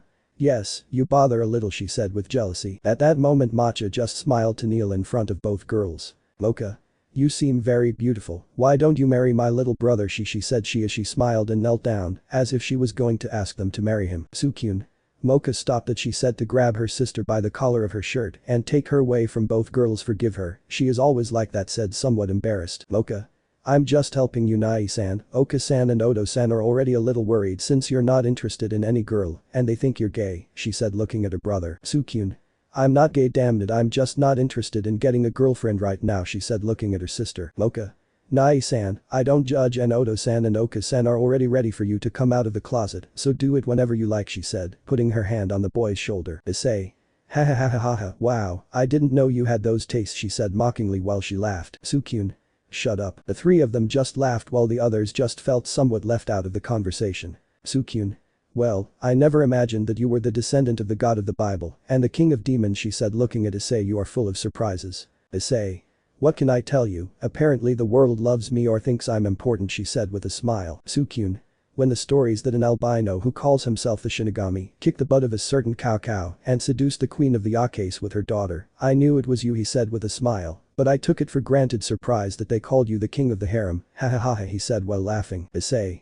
People gave me the nickname and the harem king thing, well let's just say I can't deny it, he said somewhat embarrassed. Mocha. Ice-kun womanizer baka, she said something jealous. Omenhold. Cough cough, sorry for interrupting the reunion, but we have to do work, remember?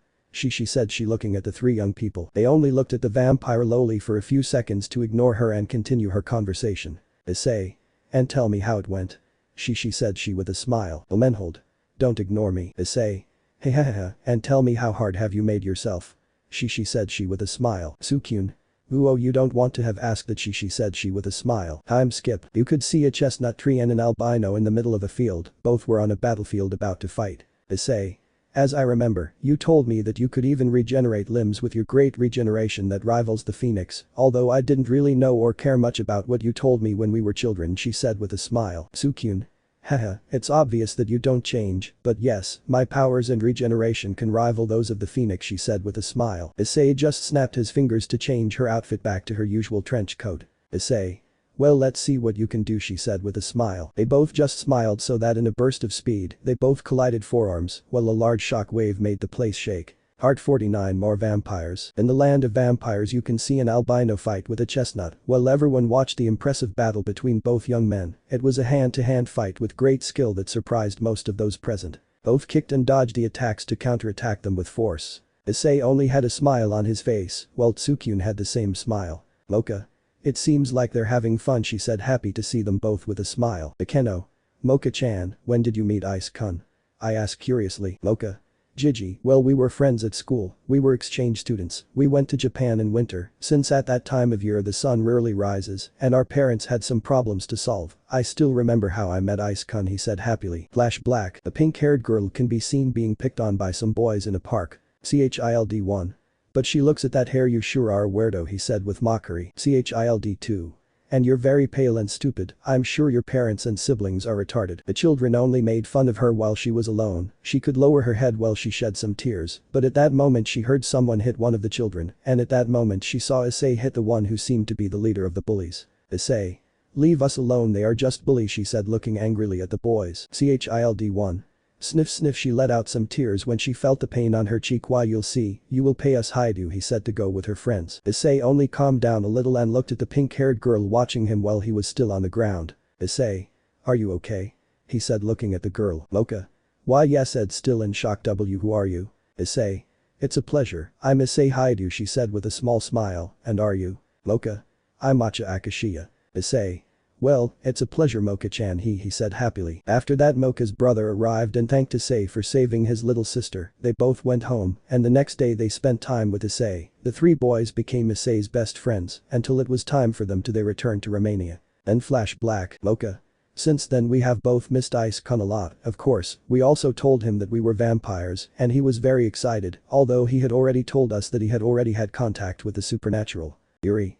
I understand why Issei appreciates them so much, he said, looking at how Issei was still fighting with Tsukyun with a smile. Issei at one point delivered a flurry of blows to the brunette's stomach, along with a kick to the jaw that lifted him off the ground. Issei at that moment covered his fire fist to give him a powerful blow in the stomach, sending him flying a few meters back. The brunette, in some pain, only got up to see how his wounds regenerated quickly. Tsukyun. Haha, you really are strong, no one has hurt me so much before, he said, wiping a small trickle of blood that came out of his nose. Issei. Well, there is always a first time for everything, he said with a smile, but you know something.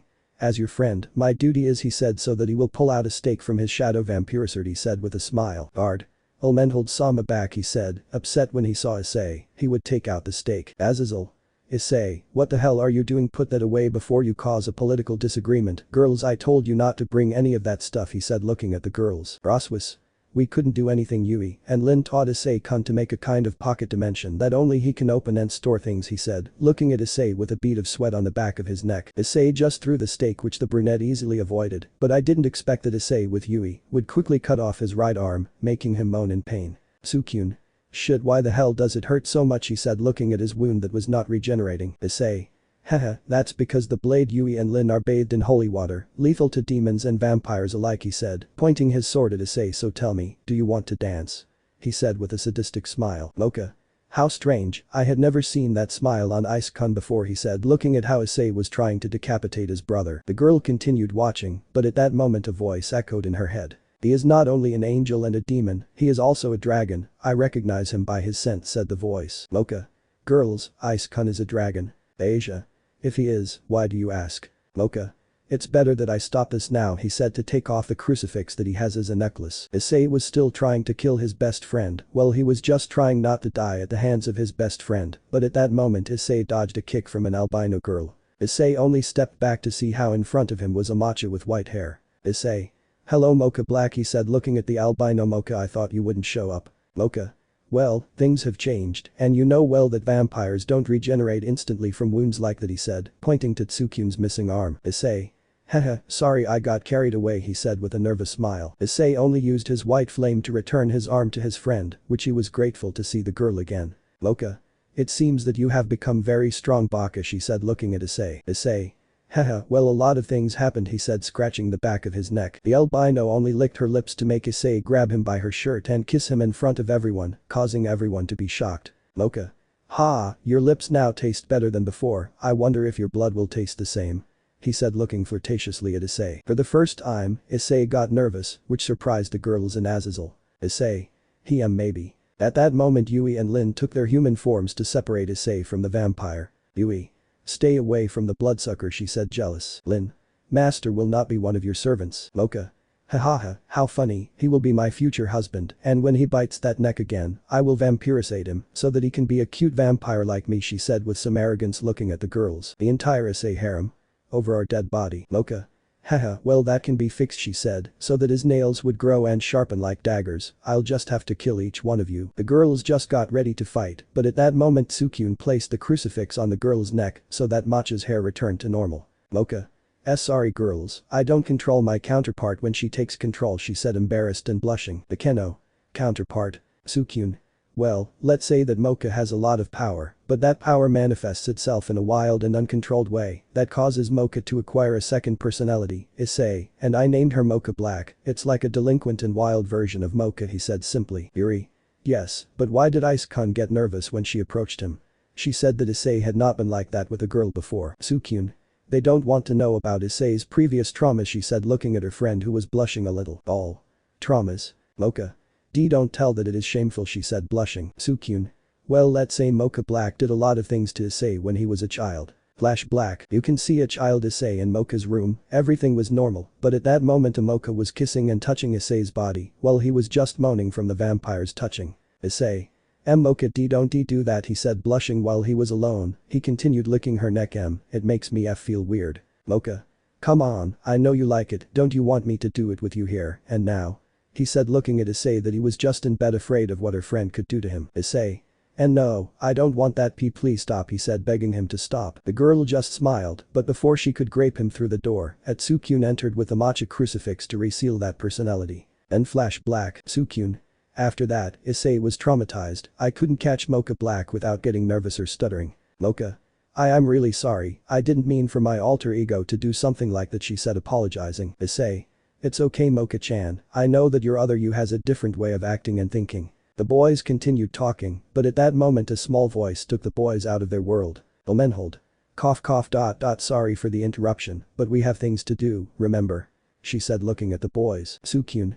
Of course, Brady said with some mockery. Omenhold.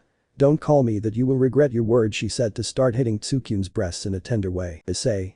I think what you're trying to do is this, he said giving the brunette a hard blow to the stomach. Tsukyun. Son of, he couldn't finish speaking since Omenhold kicked the boy in the face, sending him to the ground. Omenhold. I hope you've learned your insolent lesson, she said, looking at Destrucción on the ground while he was holding his stomach and had a shoe mark on his face. Issei just laughed, but the boy quickly got up to kick Issei in the back, which made him fall on top of the vampire loli. A loud bang resonated around them as they both fell silent, but everyone was shocked to see how Issei kissed the vampire loli on the ground. Destrucción. What are you doing, Issei? Issei only quickly separated, while both of them had a small blush. Issei. Sorry, it wasn't my. Issei stopped talking when he saw that Elmenhold was about to cry as if she were a little girl. Azazel. Issei, I know you're the harem king and everything, but please control yourself. Issei.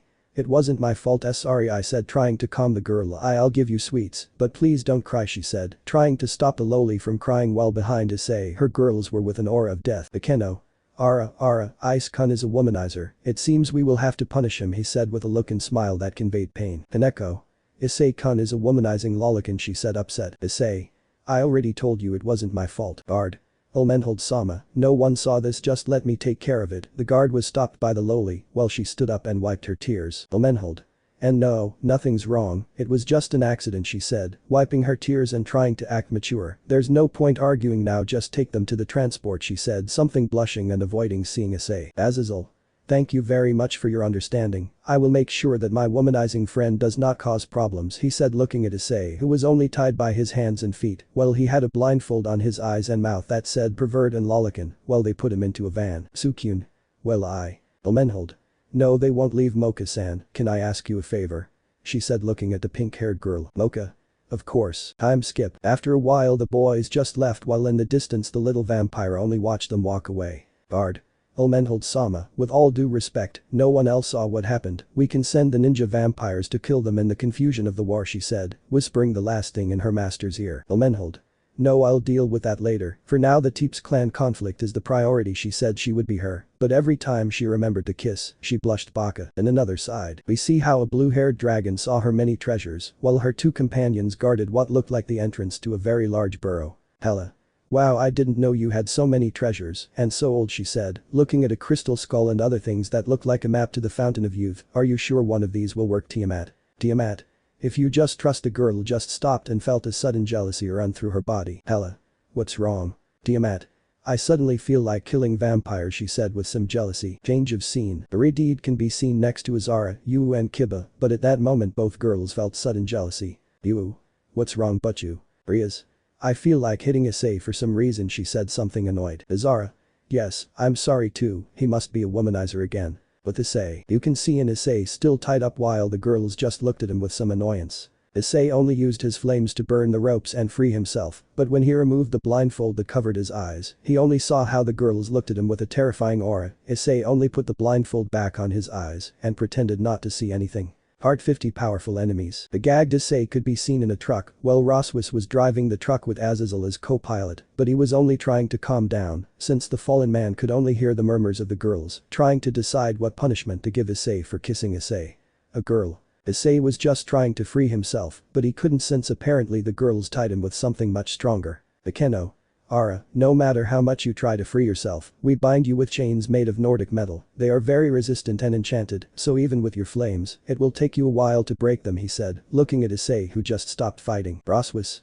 Yes, but they are not cheap. Aden-sama gave them to me for certain things, she said, somewhat blushing. Yuri. And those are they? Roswis. Well. Sarah. We were going to use it for when we want to grape Oni-chan, although we had an unforeseen event, and we will have to use them this way, she said, looking at her brother. Akeno. Ara, well, we will soon arrive with Butchu, and I am sure that she will not like what we tell her. Besides, she said with a malicious smile, we will not have to waste it. We can use these chains for Ice-kun's punishment, she said, while licking his lips. Leave him like this and grape him without him being able to resist. Let him be our cute hex slave who will fulfill each and every one of our darkest fantasies, he said, so that Issei will only start trying to free himself again, this time with more force. To all the girls it only seemed like a good punishment, but one Azazel could only feel a little sorry for his friend and tried to have faith that Issei would come out alive, that it will happen. After driving for a while, they arrived at a cable car that was the connection between both territories. Azazel spoke with the managers to give them a cabin, while the girls went down to a still gagged Issei. Issei was put down by the girls, but each one was still a little upset, so they came up with something evil. Akeno. Letting Issei fall in the snow. Ara, I'm sorry, Ice-kun. Zenobia at that moment kicked Issei a little to make him roll, filling his entire body with snow. Zenobia. UPS forgive Issei, my mistake, she said looking at the boy on the floor. Arena. Zenobia, don't do that, better even this, she said putting snow inside Issei's shirt, making him start to shiver a little from the cold. Yui. Ara, I think master is hot, she said looking at Issei. Lin. How about we help him a little? Both girls took off his raincoat, leaving him only in his pants, making the boy even colder. GUARD1. Sir, I don't think those are girls, he said, looking at the girls bothering Issei. GUARD2. We'll classify them differently, he said, to change their races to ruthless monsters. Azazel. I'm sorry Issei, if I get involved they will do the same to me. It hurts me to see you like this, he said, looking at Issei with some pity. After they got on the cable car, the girls continued to bother Issei while they saw the castle that was in the middle of everything, understanding that it was the castle or base of the Vampire King. Issei only trembled, and little by little black flames came out of his body, trying to warm it up as a kind of defense mechanism. Issei finally managed to free himself, but at that moment he was hit by Kaneko on the head, sending him to the ground again. Kaneko. That's what makes you unfaithful, she said upset. Akeno. Ara, Ice-kun, you're still grounded, you better stay there. The girls just laughed, but Issei felt missing, the boy was cold, and the chains hurt their wrists a lot since every time he tried to free them, they tightened causing marks to be left on his wrists. Issei's body little by little began to react. Shadows began to appear all over the place, alerting the boys, but Cerberus only came out of the shadows to snuggle around Issei's body, giving him warmth. Yuri. What is Cerberus doing here? Did Issei summon him? Yui. No, he came out on his own, he said, seeing how the dog was only protecting Issei. Akeno. Ara, and for what reason? Lin. I think the master's body is reacting on its own. Cerberus came out to defend him, since he thinks we are hurting him, he said looking at Cerberus, not allowing anyone to get close to Issei. The girls only watched as the three-headed dog bit the chains that held Issei, breaking them. At that moment Issei just snapped his fingers, so that his raincoat appeared again. The boy just hugged Cerberus, warming up again. Yui. Master, is it okay? Issei Solo looked at the girls with a dead look that made them paralyze. Issei seemed to have no sign of even having a light of life, which upset the boys. Lin. Master, we're sorry, please forgive us. Issei didn't say anything and continued hugging the three-headed dog. The dog just looked at the girls with some annoyance. Azazel. Girls were very cruel to him, and they knew perfectly well that it was just an accident. They didn't have to be so hard on him, he said, patting Issei's back. The girls only felt bad for what they did to Issei. After that reflection of their actions by the girls, the boys arrived at the other side, where some vampires were waiting for them to check their luggage and other things for safety. Guard. Sir, you can't come in with his dog, much less if he is so big, he will scare people, he said, a little nervous since the dog was 5 times bigger than himself. Issei just checked his fingers, so the dog turned into a cuter, smaller version of the adult version of him. Guard. Well, now you can come in, he said, petting the cute little three-headed dog a little. Issei just smiled a little to pick him up in his arms, and they continued walking with him. After that, a vampire who seemed to be the leader was waiting for the boys. LV Vampire Leader, it's a pleasure to see the ex-governor of Grigori and the Gremory entourage, he said looking at the boys. We also know that he comes with a descendant of the god and the demon king, he said, looking at Issei, who only seemed somewhat annoyed. It seems annoying, sir, he said looking at Issei. Azazel. We had some mishaps, it's nothing important, he'll get over it, or so he hoped, he said, seeing how Issei acted somewhat away from the girls. LV. Well, it will be a pleasure to show you the city a little, he said smiling, he said looking at his bodyguard. He wanted escorts to open the streets. I don't want them to interfere with his way to the mansion. Guards. Hi. While the boys were being escorted, the fallen man sighed with relief, because the commission did not allow them to see that the members were missing, but the tranquility of the place made them uneasy, as they believed it was a war zone at first. Roswis. A silent coup. Azazel. Yes, and the most problematic thing is that they have been successful, he said seriously. The boys only arrived at the mansion, but before entering they said a few words. Azazel. Well, remember to control yourself and above all your Issei, he said looking at the boy who only had the same lost look. I don't want you to take out any wooden stakes, you could cause problems between factions, understand? The boy just nodded while Cerberus just barked a little. Azazel. Are you still upset because the girls basically tortured you? Issei. A little. Azazel. Come on, don't be like that. I know it was cruel on their part, but they say that people do crazy things for love. Get over it. You'll see your sister and Rias with a happy face, he said, but Issei alone remained the same. Asper. Issei-senpai, I will protect him if the girls want to bother him again, he said looking at Issei, who just caressed his head a little. Issei. Okay. The boys only entered, and as they passed through the corridors they were taken to the main hall where there was a main throne. At that moment the boys heard a voice known to everyone. Rias. Guys. Everyone. But you. The boys just hugged her president while behind her came a happy Azara. Azara. Hello guys. Asia. Izara-san, he said happily, hugging the girl. Everyone just greeted and hugged both girls except Issei, since he looked a little upset and he was just trying to get away from them. Riaz. So you realized how much of the coup did? He said, looking at Azazel. Azazel. That's right, I brought the boys thinking they would be helpful, I hope you don't mind. Riaz. Of course not, in fact I was thinking the same thing, but I was locked up in this castle, I can't see the king despite being invited, and while I was waiting one of them asked me to accompany him to see the guest, she said, hugging to Akeno. By the way, where is Ice? Akeno. Well, he. Azazel. Well, your Prince Charming may have been traumatized by the other girls just because of an unfortunate accident, he said, looking at Issei, who was in a corner, still hugging an upset Cerberus. Poor boy, he said with some sadness when he remembered what the girls did to them. Riaz. Ice, give your pretty Riaz a big hug. I want to show you a couple of rooms to decorate ours, she said, she winking, while she had a goofy smile. Before the girl could get to where Issei is, he just disappeared in her shadow to appear on the other side. Azazel. Issei is upset because he accidentally kissed a girl and the girls, seeing that, basically tortured him, he said, to make Riaz and Izara get a little upset. Riaz. Well, but it was just that, right? Azazel. Yes, just that. Izara.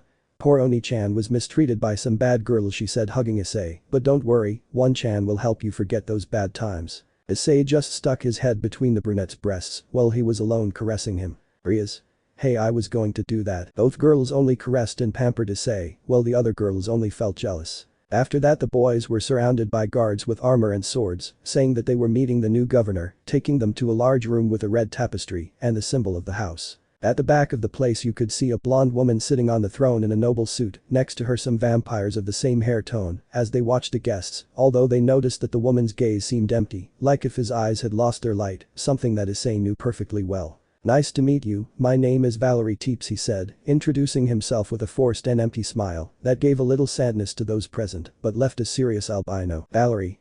It has been decided that I will be the current head of the Teeps faction, so as the queen, it is a pleasure to meet you. The girl only gave a forced smile, but in a moment she saw Gasper, which made her look change even more. Valerie. Gasper, she said, looking at Gasper, you've grown up a lot. Gasper. Valerie, I wanted to see you, said the boy after having gathered courage and forced a friendly smile. They both started a chat about how happy they were to see each other again and how much they had both grown, but everyone was surprised to see how the girl looked in another direction and began to say incoherently, as if she were talking to someone else. Valerie. Do not look directly or you will be attracted by the presence of the Holy Grail, especially you who were part of the church, she said, looking at Asia, Zenobia and Irina. Issei. Holy Grail. She said to smile. The boy just took out a small piece of chalk to start drawing a magic circle. Azazel. Issei, what are you doing? Issei. Well, obviously I'm preparing for the Holy Grail war, I have to summon my servant, hopefully I'll get an X-rank servant, she said with a smile. Azazel. Don't say stupid things, it's not that Holy Grail war, he said to see how Issei got a little depressed. Valerie, it is rude to talk about those things, now that you are a queen you should speak more appropriately, she said, so that the blonde would apologize and talk about her new regime without discrimination against the vampires. Azazel. I see that you trained her well, and you have a bad habit of showing it, what do you intend to do? Use it? Judging by your words I can deduce that you are the mastermind, he said seriously. Ooh. If you believe so, allow me to introduce myself. I am the fifth successor to the throne of the Teeps family, Marius Teeps. I am the new temporary mayor, as well as the main advisor of the sacred gear, etc., etc., etc., and of course brother of the new queen Valerie Teeps. It's a pleasure, he said, smiling evilly while leaning somewhat mockingly. The fallen and the vampire looked at each other seriously, and the vampire told about how he took the opportunity to use the Holy Grail against his own faction, emphasizing that person, while Zenobia and Irina seemed upset at the vampire's cruelty towards their sister. Well, the conversation escalates. Although the albino feels uncomfortable about something and couldn't stop looking at a certain part of the room. Issei. Whispering, I can feel it. Zenobia. You already made me angry, he said, pulling out the sword from him. It's time to kill him. Riaz. Zenobia, stop, after all he is the mayor of the place, that would have consequences for us, he said, stopping the girl. Azazel. Boy. He said to look at Issei that he only saw that specific direction to later understand his situation. Marius. Wow, I'm terrified, he said mockingly, so let me introduce you to my bodyguard, he said to snap his fingers, making a figure appear which made everyone except Issei shiver when they saw who it was. The figure came out from behind a pillar in the room to show a man with blonde and black hair, one eye was gold and the other was black, and his gaze was something serious. Issei. Who is he? Dreg. He is the Crescent Moon Dragon Krom Kruich, one of the strongest evil dragons. Azazel. mumbling guys, whatever you do, don't start a fight, most of the people and guards are being controlled by that idiot, it's better to keep the casualties to a minimum. Marius. Let's finish this for today, I have rooms prepared, stay for a while, ooh by the way, the current head of the Vladi is also present in the basement, you can go see him if you want he said with some mockery. After that the boys had no choice but to surrender and pay attention, since they did not want to harm the guards being controlled by the idiotic evil vampire. The Grimoire group was escorted by the evil dragon, who did not take his eyes off them, well as the group walked, they talked about the unpleasant vampire and how he betrayed the ideals of vampires, which always stood for the good of the race. The Fallen One also began to talk about the Holy Grail and its power to revive the dead, but the consequences were great when using it. While they were walking, Issei stopped when he saw how Yu and Kiba were in a cell playing cards with a long-haired man. Gray known as Azazel. Issei. Wow, it looks like they got caught he said with some mockery looking at both swordsmen. Yu. And you too. Issei. Yes, but it was only so as not to hurt the people who are controlled. Ooh what a coincidence. He said looking at the boy. Issei. Sorry, do I know you? Azazel. So it was you after all he said looking at the man. Riaz. Who is he? Azazel. You should already know, right Rizavin he said looking at the man who had a smile. Riaz. Why you must be kidding me he said with a trembling voice. Kiba. Yes, it's but you. You. Apparently he was also caught, but according to him he doesn't kill us since he said, that wouldn't be fun, but that's a lie. Kiba. You know that if you try to do something we will both easily break you in half, and even more so being in this cramped space he said simply. Azazel. Well, and tell me why the great Rizavin Liven Lucifer is in a cell. Issei. Lucifer. So he. Azazel. Yes, he is the son of the original Lucifer and Lilith, but I think you already knew that boy, it is rather because of his connection with Azara's rival. Issei. This stupid guy is Valerie's grandfather. He said with some mockery. Rizavin. So you are the descendant of God and the first demon king he said, looking at Issei you know. I do not hold a grudge against the new generations for usurping my title, but this time I have to make an exception, since I am going to be the king of the whole world he said seriously, but if you join me, I will forget everything that happened he said simply. Issei just snapped his fingers so that some swords of light were pointed at the man's neck. Rizavin. What if you forget what I told you? He said nervously. Issei just smiled, but at that moment a small figure was pulling his suit. Issei. But what? Office he said looking at a small copy of Office. Rizavin. She is the mascot of our organization, we call her Lilith Chan, please get along with her he said, looking at the copy of the Dragon Loli. Azazel. Just as I thought, the power that Cao stole from Office using Samuel he said, looking at the little Loli. Issei just smiled a little to take out a chocolate and give it to the little girl, which she gladly accepted and quickly ate the chocolate and then looked at Issei, pleading as if he were a dog. Issei. What? Do you want more? He said showing another chocolate. She just nodded so Issei would take out a few more sweets and give them to the dragon. Haneko. Issei-kun those are my sweets. Issei just ignored the girl to continue watching how she ate the candy and she sat on Issei's lap. Yuri. How long will you be upset? Issei. Until each of you kneels before me and apologizes or maybe when they take off their shirts and roll in the bucking mountain snow, he said still angry with the girls. Rizavin. Of course it shows who's boss hahaha, you seem more fun than I thought, haha, and it also seems that little Lilith Chan takes a liking to you he said, looking at the little girl eating sweets on Issei's lap. Issei. Haha, she looks like just a little girl he said stroking the lowly dragon's head. Rizavin. Don't be fooled she may look like a girl, but she is very powerful, she is my personal bodyguard, although it is difficult for her to contain herself by the way I must go discuss certain things with Marius-kun, don't make a mess, we don't want them to cross out to the demons of being rude by the way, Azazel he said looking at the fallen man, and I heard that you do a great job taking care of my granddaughter, haha, I'll entrust her to you he said, giving the fallen man a bow, obviously mocking him. Azazel. She will go for you and kill you, you bastard and if she doesn't do it, she will Issei. Issei. I don't know, I already like him he said, looking at the gray-haired man with a smile if he understands me. Rizavin. Hehehe, I like you too boy, I wish you were on my side, I would make you my right hand he said with a smile. Azazel. Issei don't become friends with your future enemies of death. Issei. Hehehe, you are very uptight. Rizavin. Hehehe, well, I retired he said to magically open the cell, and by the way, he is not the only creature that follows my orders he said, looking at Azazel in a mocking way which made him angry. Goodbye boy and remember, my deal still stands said to leave and disappear into the distance, along with Lilith. Azazel. That bastard. Riaz. Hey Azazel. Azazel. Laugh it, apparently it won't be as easy as we thought if what he said is true, we'll probably have more problems than we thought he said somewhat irritated. Issei. Hehehe, he's a good guy he said remembering their good times together. Azazel. Issei, I'm going to hit you. Part 51. More questions than answers. After spending some time in the dungeon and playing for a while with the little Cerberus, the boys could be seen in a common room. The red tapestry of the walls and furniture reminded Issei of the Gryffindor common room, while Issei he still ignored the girls, since he was still upset. They were chatting and discussing the situation with Azazel. Outside the castle you could see how the snow was beginning to fall more intensely. Issei. I'm hungry, what time do they bring dinner? Azazel. Boy, I don't think you understand the situation, he said, looking at Issei with an hour of sweat on the back of his neck. Issei. Of course I know, we are in a castle full of bloodthirsty vampires being manipulated by an idiot, plus there is also a second office around, but hey, we are still alive, and that should be an achievement for you, Azazel. How many times did you almost get killed this week? 10 or 20 maybe. He said with some mockery. Azazel. For your information, there were only 12, and well, if you understand most of the situation. Issei. Besides, if that old man with Peter Pan syndrome comes to harm us, I will simply kill him, he said while walking and lighting the place's fireplace to warm up a little more. Riaz and Azara snuggled into his chest with a cute smile. The two also wanted to do the same, but Issei created walls of shadow to prevent them from touching him. Yui. Master, you are very childish, she said, something already irritated. Issei.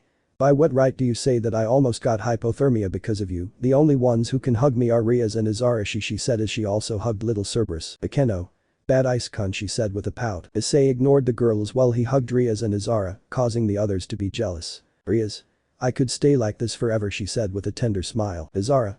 Jijiji, Oni-chan is warm and comfortable, she said with a smile. Issei happily took out marshmallows from his pocket dimension to scatter them in the fireplace, while Azazel just watched that, along with you and Kiba with curiosity. Azazel. How many things did you put in that dimension? Issei. Some are just next to various shadows, which allows me to swallow them and put them in my pocket dimension. It's really useful, she said happily. Riaz. Hey Ice, she said, drawing the albino's attention. Why do you have a scarf? She said, looking that the boy had a scarf covering his neck. Issei. Well Edo. Akeno. Fufufu. But I don't think she wants to see the love marks she left on Ice kun Fufufu, she said somewhat mockingly. Riaz. What marks of love, she said, looking at how Issei had a slight blush. Ice, take off that scarf now. Issei. Riaz, calm down, it's nothing you guys haven't done, she said, trying to calm the girl down. Riaz. Take it off, she said furiously. Issei only did as ordered, revealing the many hickeys that Akeno left on him. Riaz. I know, what is this, she said. She looked angrily at the many hickeys. Issei. Akeno and we had a long night when you weren't there yet, and well, the boy tried to explain, but he still didn't quite understand why Riaz got like that. Riaz. There are more than 10 hickeys there. Akeno. And I also have to tell you that Issei's little friend has grown up. Fufufu. It was exciting to see how he grew more than normal, she said with a blush. Riaz only let out angry crimson energy, while Issei continued eating his marshmallow happily. Riaz. Ice ordered you as your wife to have sex with me now, she said angrily. Issei. What? Riaz. I'm not going to lose the first place in your heart just because I was away from home for a few days, so now you I bed now. Issei. Riaz, I'm eating marshmallows quietly with the boys, she said while you, Kiba and Azazel ate next to him. That can't wait. Riaz just took Issei by the arm to run him to a room to close it with all kinds of magical barriers, etc. During that day many moans were heard in that room for hours without rest, making some maids who passed by the place blush and the Issei girls feeling envious. Time skip. Next day. You can see an Issei getting up somewhat married. The boy just went to the living room to see that everyone was having hot chocolate while watching TV. Azazel. Ha ha ha ha, hello guys, it looks like you had a lot of fun yesterday, she said mockingly. Issei. Yes, Riaz became more intense than usual. I don't complain much, I would have only asked her to put up a sound barrier. More than one maid stared at me with a blush on her face from embarrassment at even wanting to see me, he said, sitting down to have breakfast. You? Yes, we had to take Gasper to sleep with some earplugs. I'm sure he would be traumatized if he heard you, she said with a poker face. Kiba. Although I think but you did it on purpose not to put up a barrier so that Akeno would get jealous, she said, looking angrily at Akeno. Issei. By the way, what about Gasper and Riaz? Azazel. They went with Azara and Kiba to talk to the new leader of the clan, she said simply. He must be having a lot of fun, she said, imagining Riaz annoyed by the attitude of the evil vampire. Time skip. After Issei ate, the boys were guided by some maids until they reached the basement. This was something more luxurious and elegant than Issei expected, and in the darkness there was a man with blonde hair who was almost invisible due to the darkness. Issei. So you are the former owner of this castle, huh? She said, looking at the blonde hidden in the darkness. Akeno. It is a pleasure to meet you. We are Riaz Gremory's servants. I am his queen. We thought we would greet you formally, sir, she said. She bowed a little before the older blonde. Issei's companions bowed a little, formally introducing themselves, but Issei only saw the man with some contempt and was displeased. The elder vampire, sit down, please, said the blonde man. Aren't you here to talk about Gasper? I have already spoken with Ria-sama, exchanging information regarding that, he said with displeasure when saying that. Issei. That ... is Pennywise also involved or something? He said with some mockery. Penny what? Said the older blonde, confused. Azazel and Yu held back their laughter. Well, the girls didn't understand what Issei was referring to. Issei. You can see that they lack culture. When this is over, girls, we will see the two movies, she said with a smile. Azazel. Cough cough, yes, okay, but leaving the jokes aside, let's get to the point please, he said, becoming serious. The blonde man at that moment began to tell Gasper's life, referring to him as it, which made Issei angry, but he just restrained himself and let the man suggest his story, mentioning how Gasper's mother died in childbirth. Of the same. She died due to shock, said something sad. Azazel. Shock. What she gave birth to was something shrouded in darkness, a terrifying aura. It was not human, and of course it did not look like a vampire. It writhed in a creepy way. The term monster was the most correct. It had some tentacles and viscosity. Seeing it took her to death. Perhaps it was for the best, otherwise it says that seeing something beyond our understanding can lead to madness, he said, leaving those present in shock except Issei, who only continued with his cold gaze. The nurses who treated him had to contain their fear of dying. We believe that Gasper cursed them unconsciously. After several hours it took the shape of a normal baby, but we still stopped remembering that scene. Everyone was surprised by such a story, as if it had been taken from a horror movie. They had several questions, but most likely the vampire himself knew the same thing as them, and that was absolutely nothing. Akeno. And Gasper knows about this? No, he said seriously, until before his expulsion we treated him like a damper, although we didn't know if it was the right decision. Issei. So Gasper's real father was a being with a lot of power, huh, he said looking at the man. What do you mean? Issei. You are really stupid, but you are somewhat right. People fear what they cannot understand, he said to turn around. That's all, sir. You can watch your lowly series again, he said to leave. What? The man remained silent when he saw how little Cerberus turned on the TV, showing a series that looked like about magical girls or something like that. Shit, he said to turn off the TV again. Boy. Issei only turned to look at the man again. It is obvious that you are fond of the boy, but be careful, you have not even seen him in his original form, he said seriously. Issei. A great man once said, those who break the rules are scum, but those who abandon their friends are even worse than scum. If Gasper is a monster, then.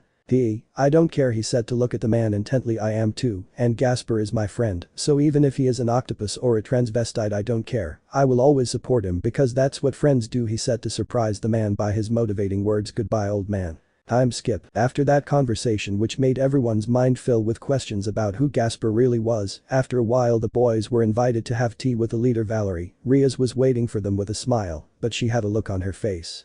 Defiantly about Akeno. Akeno. Ara, hello Butchu, it seems like he was already waiting for us. Riaz. Of course, besides, said hugging Issei. I wanted to spend a nice time with I said with a mocking smile. After all, we are much closer after what we did last night. Akeno only gets enraged by those words, causing small sparks to fly from his hands. Akeno. Ara, Butchu, don't say those things, or I will have to punish you in front of everyone, she said, already angry. Issei.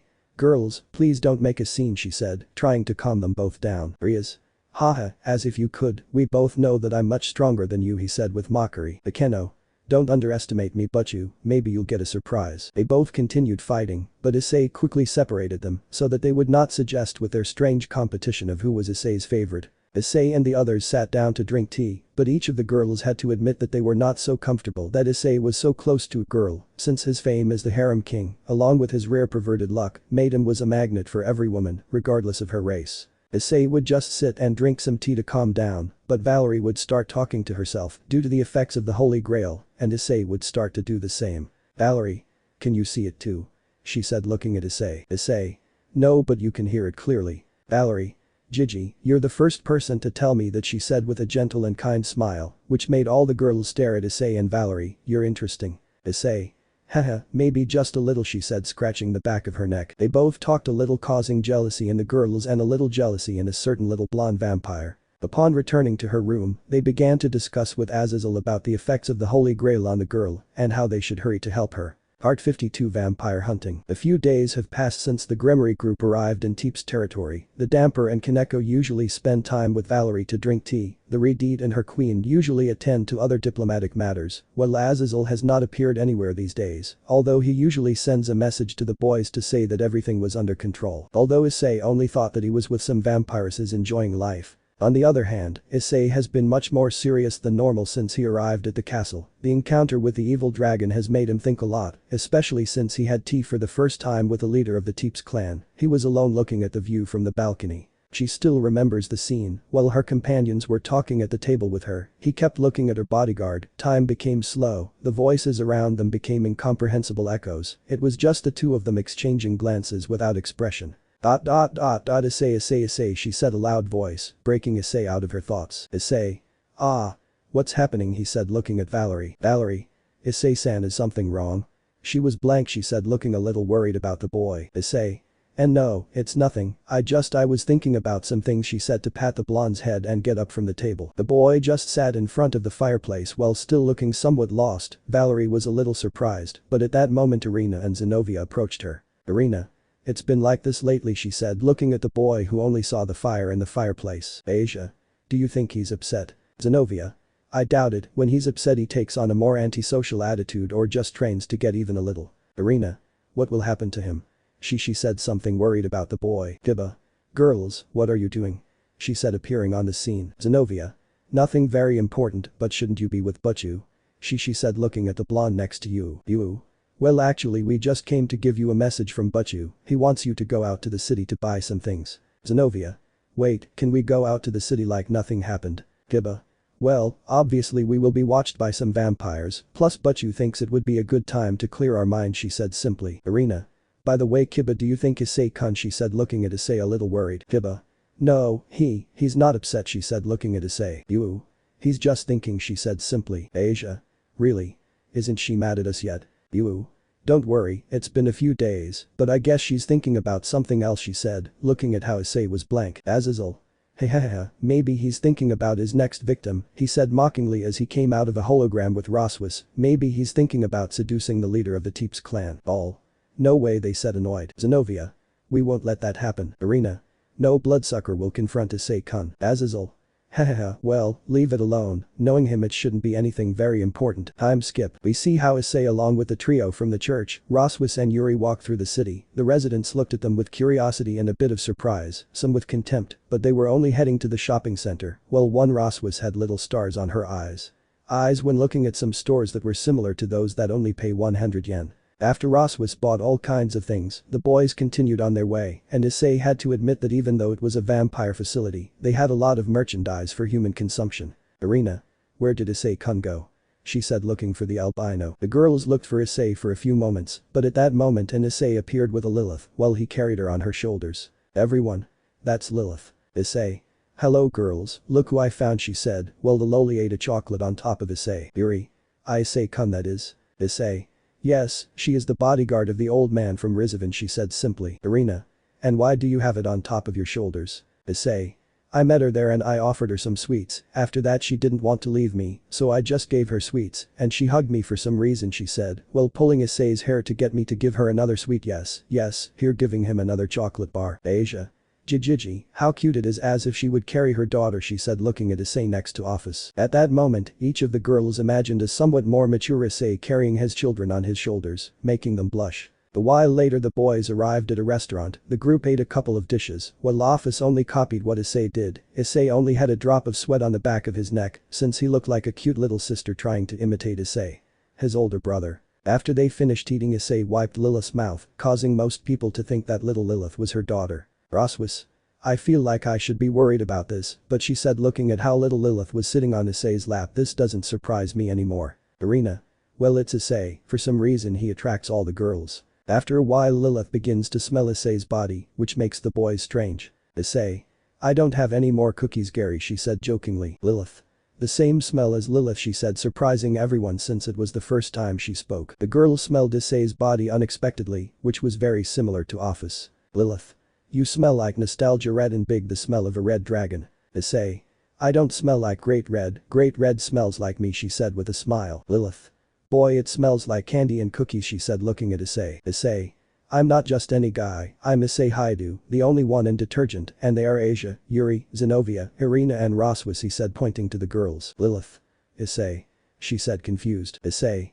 Exactly, he said, stroking the loli's head. The girl at that moment got up and started walking towards the exit. Issei. Are you going home? Lilith. Rizovin, protect Lilith's duty, she said without looking back. Time skip. After finishing their purchases they returned to the castle, where upon their return the fallen man and the Retid were waiting for them. Azazel. How did it go? She said, looking at the boys. Irina and Zenobia. Very strange. Roswis. Although it is just as we thought, no one knows about the coup d'etat. Azazel. It seems strange to me that they weren't desperate or somewhat upset by these events, he said seriously. Asper. Azazel-sensei, he said, drawing the attention of the fallen and the others, Marius-san promised to free Valerie, isn't it great, he said innocently and with a smile. Azazel. Haha, I see, he said with a smile. After the little vampire spoke, the man called Riaz, Akeno and Issei, to talk something in private. Well, we know that idiot will not completely keep his word, he said to both girls would get angry. Marius must surely be planning to remove the Holy Grail from her body. Issei. That bastard will kill her in the process, he said angrily. Riaz. We must tell Gasper, that despicable vampire lying to Gasper like that, she said angrily. Issei.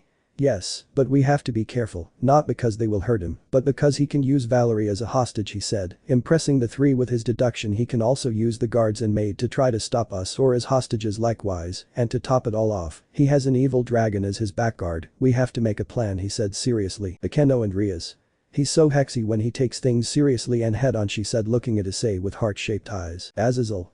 And do you have a plan? Issei only stayed silent for a few moments to laugh devilishly, which made a shiver run down the spines of both girls, since that same laugh was used when Issei punished them. Issei.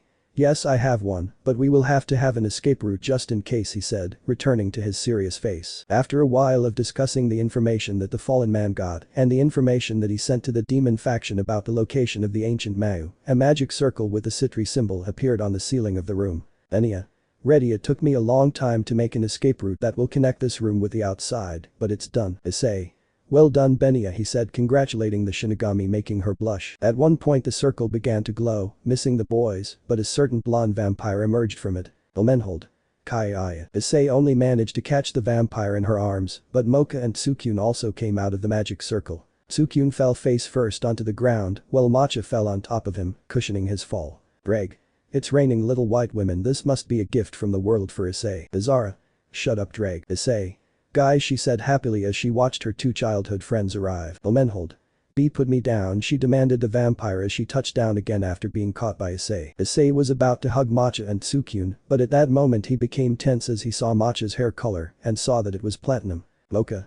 Haha, but look what we have here, he said while putting Issei against a wall. You know, I don't know how much muscle you've gotten in these years, but I'd like to fill that body of yours with bites, he said while he licked his lips predatorily. Before the girl could do anything else, Yui snapped her fingers to make chains come out of her and trap her, thus stopping the vampire. Yui.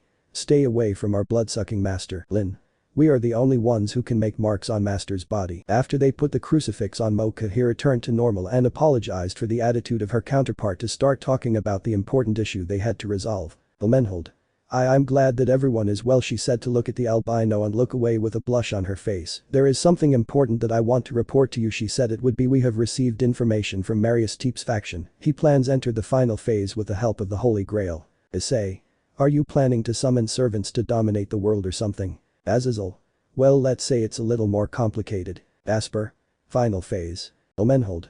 Yes, they plan to take the Holy Grail from Valerie in order to take complete control over this country. He plans to rebuild its civilian population, he said it would be. Issei. Rebuild your population. Azazel.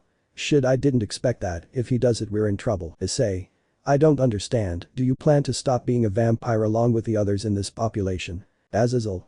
No, it will simply eliminate all the weaknesses of the vampires. They will be able to walk under the sun, and the stakes and holy water would no longer work on them. Basically, they would be more powerful than the Phoenix or the high-class demons, he said seriously. Asper. And what will happen when they extract the Holy Grail from Valerie? There was an awkward silence at that moment, but Issei just sighed to speak. Issei. She will die, she said, leaving the little vampire in shock. When they do, they will kill her, so we have to prevent that from happening, he said seriously. The little damper could only lower his head with rage while he let out some tears out of helplessness. Issei, seeing that, only went to him and caressed his head a little. The little vampire only felt rage, and even though he tried not to let the tears come out, he couldn't be strong like his senpai taught him, and only the tears came out, while he also felt angry for himself, for being so stupid to believe that this idiot would leave his friend free. While Gasper calmed down, a light came out on the outskirts of the castle, and when they looked out the window they only saw a magic circle. Azazel. They already made their first move, they are about to start the ritual. Omenhold. The battle is about to begin, you must leave. Azazel. We both know that such a request is useless. Omenhold. I know, but there was nothing to lose by trying, after all vampires must solve their own issues. But Gasper Vladi, she said looking at Gasper, do you wish to recover the Holy Grail and Valerie Teeps? Gasper. Hey, said determined senpai, please help me be a man, help me save Valerie, he said looking at the albino. Issei at that moment just nodded, so he snapped his fingers. At that moment the little Cerberus returned to his original form, while Lamia looked at Gasper's face. Issei. Good, then let your brother take care of it, he said with a smile. All. Brother. Sukyun. You never change. You. Are you trying to replace me, he said with some tears about to come out. Issei. Stop saying stupid things, I only see Gasper more than a partner or a friend, I see him as family and a little brother, he said, caressing his head. Omenhold. Well, if Gasper Vladi wants to go, then he allows all of you to accompany him. I entrust you with this mission to protect and help Gasper Valdi, he said somewhat arrogantly as he headed towards Benia. Issei. Anyway, if you didn't let us, we would simply ignore you, he said, watching the vampire get a little upset. Omenhold. Shut up, Baka Baka. Issei. Well, vampire girl, can I ask you a favor? He said looking at the girl. Omenhold. What do you want? He said she while looking away while having a blush on her face. Issei. Can Sukyun go out and play? He said with some mockery directed at the boy. Sukyun. Shut up, idiot, don't say it like that, she's not my mother or something, I can go wherever the gift hits me, and if I want to fight I do it. Omenhold. Shut up, Akashiya. Sukyun. Why yes ma'am, he said lowering his head. Omenhold. Do you want Akashiya to get into this problem? Issei.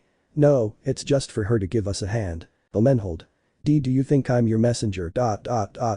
Besides, she said as her blush increased, whispering, my name is Omenhold, you must remember that. Issei. I understand, then please Miss Omenhold, can you let that idiot Sukyun help me clean my shoes? She said as she knelt down, making the girl blush even more. Sukyun. How do you clean your shoes? Omenhold. Shut up, Akashiya. Sukyun. Why yes ma'am, she said becoming silent again. Omenhold. Well, if you say it that way I won't be able to refuse, she said in its sundear way. After all, I. The girl screamed as she was teleported through the magic circle because of a jealous Benia. Benia. The place where she connects it is the roof of another house, she said, looking at the other girls who were also jealous. All. Well done, Issei. So that means. Azazel. Yes, apparently he gave you permission to hunt vampires. Issei only lowered his head so that a small laugh turned into a devilish laugh that upset everyone a little. Issei. Everything according to plan. Issei had a big, somewhat crooked smile, while the Death Note soundtrack was playing in the background while she gave Benia an apple. Issei just snapped his fingers for his vampire hunting clothes to appear. Issei. Time to hunt vampires. Art 53. Issei Van Helsing. In the large Teeps mansion you can see a white-haired man with a revolver in his hand while he was fuming, and several vampire bodies were behind him. Issei had a big sadistic smile, while his companions were behind him witnessing Issei's massacre. Sukyun. Is this how Issei always? He said looking at his companions who only nodded their heads. Kiryu. Issei-kun is always like this when he's in the middle of a battle. Hadis. Although it's the first time I've seen him smile so much. The albino only looked at the unconscious and badly injured bodies of several of the guards, while his companions only saw that with a drop of sweat on the back of their necks, since Issei named himself Issei Van Helsing. Issei. Wow, and he thought vampires would be stronger than this, what a waste of time, he said while walking. Azazel. Issei, damn, don't kill them, remember that they are innocent. Issei. Don't worry, they're just unconscious and have bullet holes in their bodies, nothing that a good night's sleep won't fix for them, he said simply, but they're very weak. Mocha. They are low-level vampires, the strong ones are lower down. Azazel. Issei, we are wasting a lot of time, I know you get carried away, but you don't remember the main mission, he said looking discreetly at Gasper. Issei. Sigh, yes, I know, he said somewhat annoyed at not being able to hunt more vampires to his liking. Well, Rugel, Benia, Kiryu and Cadis will take care of the rest, we will continue on our way. The four. High count on us. At that moment Benia took out the scythe at him, but Rugel got into a fighting stance while his muscles grew. The boy's hair grew little by little, while his fangs sharpened like daggers. Issei. Wait, he is. Azazel. That's right, he's a werewolf. Rugel. Rugel had totally changed, and now he was the size of Cerberus. Issei just looked at that with star-shaped eyes that made him look cute to the girl's eyes. Issei just hugged Rugel while he caressed him, which made the werewolf start to like Issei's caresses. Issei. Hahaha, cute wolf, haha he said while petting the werewolf. Azazel. Issei, we are in the middle of a damn fight. Arena. Nothing can be done, Issei loves dogs, she said looking at Issei. Zenobia. True, he loves animals, especially dogs. I guess since Rugel is a wolf he is very happy. Issei just climbed onto Rugel's back as everyone looked on. Rugel. Ready. Issei. Always a la carga. Issei took off on Rugel's back while they both began defeating vampires with ease in full view of all their other companions. Time skip. We see how the Grimoire group walked through the corridors with Issei still on Rugel's back, but there came a time when the boys separated. The rest reached the stairs that lead to the rooms under the castle. Upon reaching the doors, they noticed that there were some guards, and they had to face them to pass, but they were much stronger than the previous ones, which they noticed. Hyoudou. Sigh, this was more complicated, he said while Kiba was next to him, somewhat agitated by the fight against the vampires. Mocha. We already said it, the strongest vampires are on the lower floors of the mansion, he said it would be. Kiba. By the way, where is Issei? Enya. They are both in the throne room. Issei-kun said that he wanted to take some photos and recreate a scene from Castlevania, he said with a bead of sweat on the back of his neck. The boys continued walking until they reached a somewhat empty room, but it was full of vampires, and they could also hear a voice familiar to the boys. Brendel. Mew hahaha, but look what we have here. He said looking at the boys, they are these brats from before, hahaha. Hello Drake, I would like to fight with you, but I have one thing pending with that albino and that idiot Fafnir, he said looking for both. Drake. Shit. Kiba. He's busy, but we'll kill you instead, he said with a smile taking out the white sword from him. You. You're just an idiot who will soon be sliced to death, he said, taking out the black sword from him. Brendel. Hahaha, little snacks, well, come here brats. Both boys launched themselves against the dragon. Both swordsmen matched the ferocity of the dragon's attacks by cutting its skin. Grendel, seeing that his enemies were fountains, only smiled to increase his strength and ferocity. The dragon released a large flame of fire that Yu and Kiba dodged, but was still heading towards Issei's other companions. Kaneko. But you, Rias. Hi. By saying those simple words, Kaneko's body began to glow so that the fire would be dissipated by the lowly Nico, but when the glow faded, it showed a more mature Kaneko with an excellent body. The Nico jumped to give a strong blow to the dragon's jaw, sending it flying a couple of meters, surprising the boys with the albina's new strength. Brendel. Hahaha, not bad girl, she said getting up, but that is not enough. The dragon tried to crush the Nico, but he dodged her attack to launch magical attacks at the dragon. Rias knew the Kiba or Yu could against a dragon, but the problem was protecting others, since if an attack from that monster harmed any of his friends, they had few ways to heal them. Rias. Damn Ice, where are you? Kiba and Yu had at one point cut the dragon's throat, and when they thought they had killed it, it just laughed to continue its fight. Azara with her armor also fought hand to hand against the dragon, causing him problems, but every time he was hit he seemed to like it, not in a strange or perverted way, in a sick and deranged way, as if every time he landed a blow or he was hit, this one will enjoy it. In short, this dragon enjoyed the fight so much that it is not interested in getting hurt. Drag. Boost X50. Azara. Dragon shoot. The chestnut launched a large sphere of power that made a huge explosion. The entire place shook, while a cloud of smoke formed in the place from the chestnut's attack. Brendel. Hahaha, very good attack, it would have killed any dragon, he said as he came out of the smokescreen with a big hole in his shoulder, but I'm not anyone. The dragon launched itself again with more force, causing some difficulties for both swordsman and Azara. Only a couple of minutes had passed, which for our companions were eternal. The dragon had increased its level by fighting, causing difficulties for the boys. The Nakamata managed to burn one of its legs next to its left wing, but that was not enough. The Nakamata was already getting tired and running out of energy, since this transformation was difficult for it to maintain, which caused it to be an easy prey for the evil dragon. Brendel. Now it's my turn to burn you, brat. The dragon inhaled all the air he could, inflating his stomach, giving the understanding that he was going to launch a large burst of fire. Azazel. Everyone cover yourself, he said, creating a barrier to protect himself. The others did the same, but Kaneko had fallen to her knees from exhaustion while he returned to his normal form. Rias. Kaneko. I'm slowed down to the point where you could see small black flames peeking out of Grendel's mouth. Kaneko. I'm sorry Issei-kun, I wasn't strong enough, he said while letting small tears fall. Everyone could see how the dragon was about to launch its great flare, but at that moment the ceiling was broken, so that a certain white-haired man appeared and stuck Yui in her mouth, preventing him from being able to open it. Everyone looked at Issei with eyes full of hope, Issei pinning Yui deeper into the dragon's face, preventing it from being able to launch its flame of fire or even speak. Issei. He sighed. It's good that you're on time, he said with a smile. Kiba took Kaneko and backed away with her while he still looked at Issei. Issei. Kaneko, are you okay, he said looking at the Nico. Kaneko. "Hi," she said, happy to see Issei again, but Issei-kun is bad with a pout. She couldn't see my Shirin mode, she was anxious for him to see me. Issei. Sorry, I was a little busy, she said, scratching the back of her neck. Issei was still standing on Grendel's head, and the dragon could only growl as he could not move and tried to use all his strength to hit Issei, but unfortunately his tailor arms were not that long. Issei. "What's wrong, idiot?" she said, looking at Grendel. "Can't you get up?" The dragon just growled, but at that moment Issei took out his revolver and aimed it at his right eye. At that moment everyone saw how Issei had a ring on his right hand that began to generate electricity, filling Blue Rose with lightning. "Roswis. Wait for that ring," said in shock Azazel. "What's wrong?" "Roswis. That ring, and those engravings on it." Coming out of shock, "Those engravings are only worn by the nobility of Odin Sama," she said, leaving everyone in shock. "Everyone?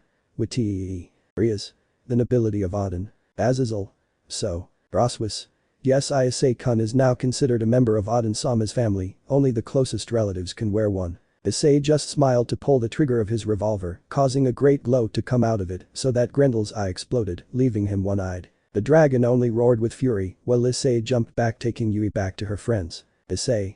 "Hahaha, it seems that you already know it." "Yes, and it is made of the same metal as Blue Rose, one of a kind. The video Odin told me that he will use it when he needs it. It has the ability to create lightning and unlimited electricity. Perfect for load Blue Rose's bullet," said with a smile. Flash black. Issei was alone in his room looking at a small package that Odin sent him. When he opened it, he only saw the ring with strange writings, along with the instructions on how to use it written by Odin. The boy just smiled, but at that moment he saw another letter, a special letter addressed to him. Letter from Odin. "Odin. Please take care of Hela for me. I did not have the courage to treat her like a daughter, nor the wisdom to know how to take care of her. I know that you will take care of her well, and that you will make her very happy. I entrust her to you." End letter. Issei just sighed to put on the ring and look at the letter again. Issei. "I promise you that I will take care of her and make her happy, old man." End flash black. Issei. "And also only I can lift the ring, since it is also enchanted," he said with a smile. Grendel. "Bucking brat, you took my eye away, now I will kill you," he said as his claws sharpened even more. Issei. "Hahaha, well, don't worry, now your head will roll on the ground." Issei just raised his hand for a large slash of red and blue lightning to come out of the ring. Azazel. "This is a lot of lightning, this is bad." The albino just smiled while he felt the lightning running through his body and heading towards the revolver, loading it with great energy. Issei. "Hahaha, it's the first time I'm going to use a tank as strong as it is with powers I barely know, so I hope you just bucking die." Grendel. "Muhahaha, you have a lot of balls, boy. I haven't had a battle like this in a while. Hahaha, let's see how long you can last." The dragon inhaled air again to spit out a large amount of flames. The boys worried about Issei, but at that moment they saw how the lightning dispersed the fire, preventing it from even touching him. Azazel. "Everyone down." Issei. "Jackpot." As he said that, 2 bullets came out of both barrels of the revolver, one of different colors, which headed towards the dragon. Grendel. Ai. The dragon screamed loudly while a light struck everyone present. A great earthquake hit the entire place, while the light was still cutting everyone. Luckily the impact was not strong enough to bring down the castle, but it had surely gone through many walls of the mansion. The large screen of smoke covered the entire place, and when it vanished the boys only saw how Grendel's body was completely destroyed, leaving only his head. Issei. "Hahaha, I told you that, didn't I? I told you that your head would roll on the ground," she said with a smile. Grendel. "You are a son of a hahaha. It was a good fight, boy. I admit my defeat," said the dragon while his head is on the ground. Rias. "Why doesn't he die? He should be dead," he said, looking that the dragon was still alive after that Issei attack. Issei was about to answer, but at that moment a piercing voice caught everyone's attention. "Grendel, return and restore your body," said a man, or rather a dragon. Azazel. "Krom Kruich," he said he would be looking at the dragon. Issei raised his right hand to burn and kill Grendel once and for all, but at that moment he was strongly taken by the dragon. Issei. "He's very fast," he said, surprised by his speed since he was several meters away from him and noticed a blink next to him. Issei threw a blow at his face that made him retreat, but the dragon only returned the blow sent to fly Issei several meters back. Issei. "Should I feel a great power coming from him," he said looking at the dragon. Yui. "Master, be careful, he is stronger than Grendel." Lin. "If trusted it could be fatal." Issei. "Yes, I know, hahaha, this is getting more and more interesting." Let me know in the comments below if you guys want the next part. Also check out my other video that has been shown in left. Thank you for watching. If you enjoyed this video, please like and share this video. And have a fantastic day. Bye.